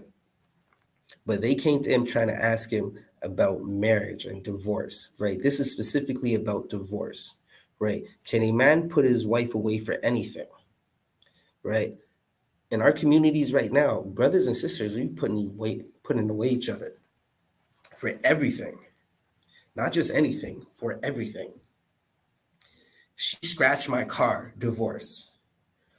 She washed my shirt in hot water when it was supposed to be cold, divorce. She doesn't do the things she used to do in the bedroom, divorce. He is broke right now, divorce. He doesn't want to take me on a trip around the world, divorce. He has another woman, divorce. We're just divorcing for everything, right? Let's listen to what Christ said. Show you what? Verse 4, and he answered and said unto them, have you not read that he which made them at the beginning made them male and female? Right. So keep reading. Verse 5, and said, for this cause shall a man leave his father and mother, and shall cleave to his wife. Right. Meaning, don't be a quitter. A man leaves his mother and father, right? Now, this is how it was in the beginning. So that means Adam left his mother and father. This cuts the Christians. Everyone came out of Adam, right? But Adam left his mother and father and cleaved onto his rib, right? Who was Eve. Keep reading, Sherry. Shall cleave to his wife, and they shall Twain. they twain shall be one flesh. Meaning they're coming together. It's like two strings when you twist them around. They come together. You take Slovakia. A rope is basically 3 cords. And you twist those cords together and it makes a rope. Aside from that, you just have 1 cord or 2 cord. You have 1 cord, and if you pull that cord, it will break. But when you put those 3 cords together or 2 cords together, it makes a strong rope. Right? Keep reading, Shariwan. Verse 6, wherefore there are no more twain, but one flesh. They're on one accord because they're not the same body now. Their bodies didn't fuse. Like, this is not Dragon Ball Z anime where Goku and Vegeta just fuse and they become Gogeta. That's not what's happening. They're on one accord. Just like we're on one accord with Christ, meaning we're following Christ and doing exactly what Christ wants us to do. Keep reading, Shariwan. What therefore God hath joined together. Wait. Read that one more time, Shariwan. What therefore God hath joined together. So God brought this marriage together, right? You took an oath in front of the Lord. Y'all got together. Y'all did the do, right? A baby might come out of it, and God brought y'all together. What's it say, Shariwan? What therefore God hath joined together, let no man put asunder. Meaning, what God brought together, no man is supposed to take apart, right? Meaning, God brought this marriage together. God brought that man and woman together, and no Christian pastor, no judge in the court, no lawyer is supposed to come up and say it's okay for y'all to get a divorce, because that's not what man wants. That's not what God wants. Salakia. Excuse me. Right? This is from Christ. Christ is answering this. So for you Christians who are saying it's okay to divorce, and you're saying you follow Christ, if you divorce, you're in direct violation of Christ, a black man named Yahushua in the Bible. Keep reading, Shariwan. Verse 7. They say unto him, why did Moses then command to give a writing of divorcement? Right, and this is like the things that Christians say. Like when I say sex is marriage, and Christians say, so you've been married 50 times, or you've been married to everyone you ever slept with, right? They're trying to ask a question where they understood that Moses was granting divorces, right? But Christ is going to, because Christ didn't destroy the law or the prophets, he came to fulfill it, meaning giving you the understanding, right? Giving you the technical breakdown of the law, right? Keep reading. And to put her away. Read that one more time. Verse 7. They say unto him, why did Moses then command to give a writing of divorcement? And to put her away. So they're saying, why did Moses grant divorces? Shariwan. And to put her away. Keep reading. Verse 8. He saith unto them, Moses, because of the hardness of your hearts, suffered you to put away your wives. Because Israel is a stubborn people, right? A lot of times our parents told us not to mess with that girl. A lot of times our parents told women not to mess with that boy. But the stubbornness of our heart did not work. We did not listen. Now brothers are on child support. Sisters are saying that brother is a deadbeat. He don't take care of his children. Well, your mom was trying to warn you. Your dad told you not to do it. Your dad said, I don't want you dating at 17, and you being fast, right? You not waiting and not being disciplined. You decided to not take heed to that advice. Moses was granting divorces, right? Christ is going to break down why Moses was granting divorces. He said, the hardness of our heart. Keep reading, Shariwan.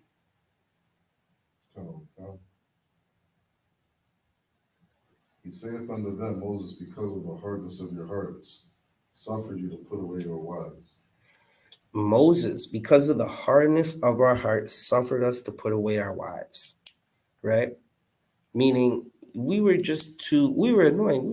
You know how Israel could be. You just say, don't stop. It's like a chainsaw that's going off. A chainsaw, a fan, the TV on channel 0, just the squiggly lines. Like it's just that going over and over again. It's such an annoying thing, right? Sure, you want to keep reading? But from the beginning, it was not so. But from the beginning, meaning the Lord never wanted this. This is not something the Lord wanted. The Lord doesn't want divorce. It's not tuwab. La'atuwab, meaning no good. Divorce is no good amongst the nation of Israel. Keep reading, Shariwan. Verse 9. And I say unto you, whosoever shall put away his wife. Who shall ever, say that one more time. And I say unto you, whosoever shall put away his wife. Read. Except it be for fornication. Except it be for unlawful sex, fornication. When we go into the law where we get all our laws from, you find out fornication is when a brother sleeps with a sister that already has a husband. That's what fornication is, right? Unlawful sex, right? There's a bunch of other unlawful sex acts as well. But in this instance, the context is a brother sleeping with a woman that already has a husband. That husband can now put away that woman because she's committed adultery. She committed fornication. John Doe, if you're looking for someone to debate, right, call Cross the Line Radio. Don't worry, I'm gonna send you the link in a second. We'll see if you call. We'll see. You just remember, you said, are we scared to debate you? I'm gonna give you the number to call. Shariwan, you have anything else in that? Keep reading, Shariwan.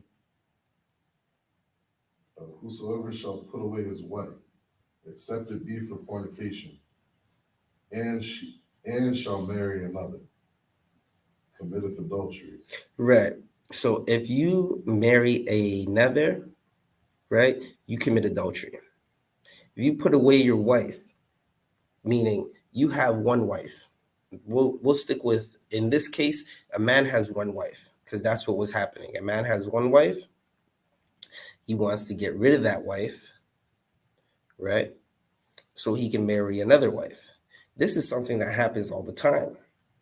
What you see is a woman will get with a man, knowing that man has a wife already, knowing that man has a woman, and she is working day in and day out to convince that man to leave his other women and only keep her, because she's unsisterly. She's selfish, right? May I please have your attention? It's now 8:15. Okay, right? So if a man divorces one wife to go get another, that's adultery. The sin is on him. Da, da, da, da, da. Was that the end of it, Shariwan? Okay.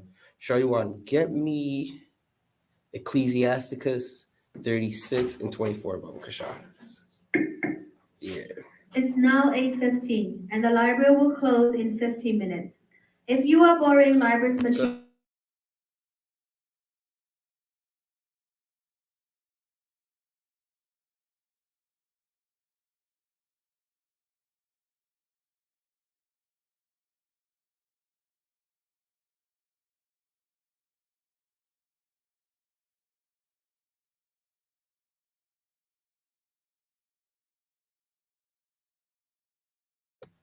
StreamYard, we're back. We got two more precepts, right? I had a question earlier that I'm going to answer. We got two more precepts. Shariwan, if you could read Ecclesiasticus 36:24. Okay. This is the book of Ecclesiasticus, chapter 36 and verse 24. He that getteth a wife. A man that getteth a wife, right? A man that getteth a wife. Listen, Christians aren't going to like this one. Good night. Keep reading, Shariwan. He that getteth a wife beginneth a possession.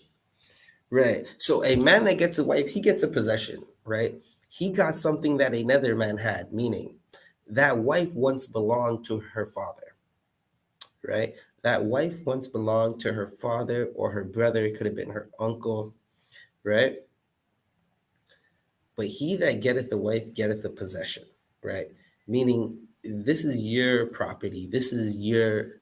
Now, Salaki, I know y'all Christians aren't gonna like that property. You will be cattle. That's what all these Christian women just said a second ago when they heard that, right? He said, "What are we, cattle?" Salakia. It's in the Bible, right? Don't be mad at me. You mad at God. You're not mad at me. I'm just saying what God said. Listen, this is God's words that I'm reading. Sure, you want to keep reading? A help like unto himself. Right, meaning he got to help me, because that's what Eve was to Adam at first. Before Adam fell weak, Eve was a helpmeet, because Adam was doing the work. That's why he was in deep sleep. He was sleeping on the sister, right? But a man that getteth a wife getteth a helpmeet. Sisters, as soon as you understand that, you're going to have a long marriage. It's going to last forever. Show you one. Can you get me Jeremiah 17:4? There was a question earlier that was asked, why are we, to sum up the question, why are we following the cultures of the heathen nations right now, right? So let's get Jeremiah, I think Jeremiah 17:4. If I'm not mistaken. 17. Yeah, I gotta find it. 1 second. Come. This is the book of Jeremiah. All right. So this is gonna answer the question as to why we follow heathen customs and cultures right now. You got a question? All right, shoot. Okay, the whole Adam and Eve aspect of marriage, you said what God put together, let no one put asunder. So if back then or in today's time, the whole marriage thing, Mhm. how do they get together as Like, if they didn't walk down the aisle, if they didn't exchange any rings or vows, how were they married? They had sex. That's the simplest way to do it. Adam knew Eve. They had sex. They got married the same way Abraham and Sarah got married.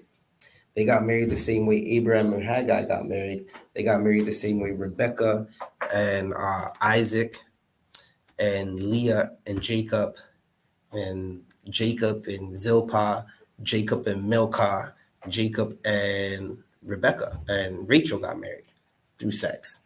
Because it's a good question, because even in that chapter, you don't see any ring or piece of paper.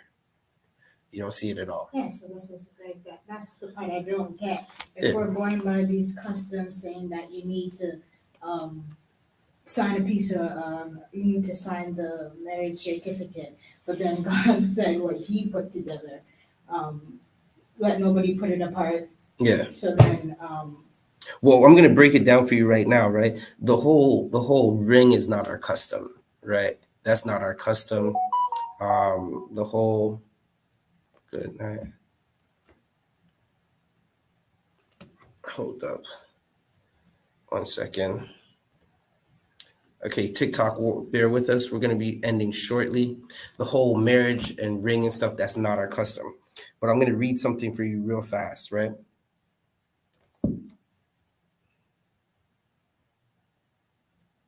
Is this live still working? All right, show you one. Can you read Baba Kasha? Okay. This is Jeremiah chapter 17 and verse 4. And thou, even thyself, shalt discontinue from thy heritage. Right? There's a time when we were discontinued from our heritage, right? Meaning we sinned against the Lord. We forgot who we were because we're being discontinued from our heritage as a punishment for the crimes that we've committed against the Lord, right? Worshiping other gods is a sin. Celebrating your birthday, using drugs, there's a bunch of sins that Israel was doing, right? But there was a time when we were discontinued from our heritage, meaning we didn't remember we're Israelites. Right now, you tell Blacks, Hispanics, and if you ask Black people who they are, they're going to tell you 30 different things, right? They're going to tell us, if we're in Canada, they're going to say, well, I'm African Canadian. It's like, the hell does that mean? That doesn't even make sense. So according to the Gadites, the word Canada is house or village. So I'm an African village. Like, what does that even mean? Right? Sure, you want to keep reading? Okay. Shall discontinue from that heritage that I gave thee. The Lord gave us our heritage. The Lord gave Jacob 4 wives, and we became a nation out of 4 women. Keep reading. And I will cause thee to serve thine enemies. And now in Canada, we serve our enemies. Meaning, if you want to get a wife, you got to go to your oppressor for permission to take a wife, which makes absolutely no sense, because a Black man doesn't need permission to go get a wife. He could just walk down the street and go get 10, like straight up, right? So we're discontinued from our heritage, and they treat it as Blacks, Hispanics, and Native Americans. We treat the oppressor's culture like that's the culture to be. That's why you'll see so many sisters rocking blonde weave. That's why you'll see so many sisters with them. No disrespect to them sisters, them horrible eyelashes, man. Them things that look like this on your eye, like sisters be walking around like this, like that is not our custom. That's not our custom at all. Sisters don't even need that, because the most beautiful women in the earth is Black, Hispanic, and Native American women, Israelite women. Shall you want to keep reading? I will cause thee to serve thine enemies. Keep going. In the land which thou knowest not. So the Lord is causing us to serve our enemies in a land that we knoweth not, right? And that's Canada. That's America. That's Jamaica. That's the UK. That's the Caribbean islands. We're serving our enemies in a land that's not ours, and we're acting like our oppressors, right? Our oppressor's marriage is a ring and piece of paper that ends in divorce. Divorce is 85%. Show you one. What's the UPK divorce rate? Do we even know? Is there a divorce rate in UPK? Don't exist. There's no divorce rate in the UPK, Shariwan. Good man. What the hell is going on? In Canada, it's 85%. Yeah. Right. Right. Listen, I just know these sisters who are married to men in the UPK, they're going to have a long marriage. It's going to be a long marriage, Shariwan. Listen, when that sister makes you feel like going up against the wall, is listen, call and get counsel, because this is going to be a long marriage. We're not quitters here. You cannot be a quitter. Hold up 1 second. Sure, you want to finish that? Come. For ye have kindled a fire in mine anger, which shall burn forever. Right. The Lord is angry with us. Now we're coming back to our heritage, right? So with that said, we got to wrap up. I'm Priest and Officer 1000 Zabaja of the ISUPK under Commanding General YAHANNA. We'll be back at 5160 Young Street next Wednesday, 6 p.m. to 8 p.m. This is going to be an ongoing thing. Shalom, Lord in Christ.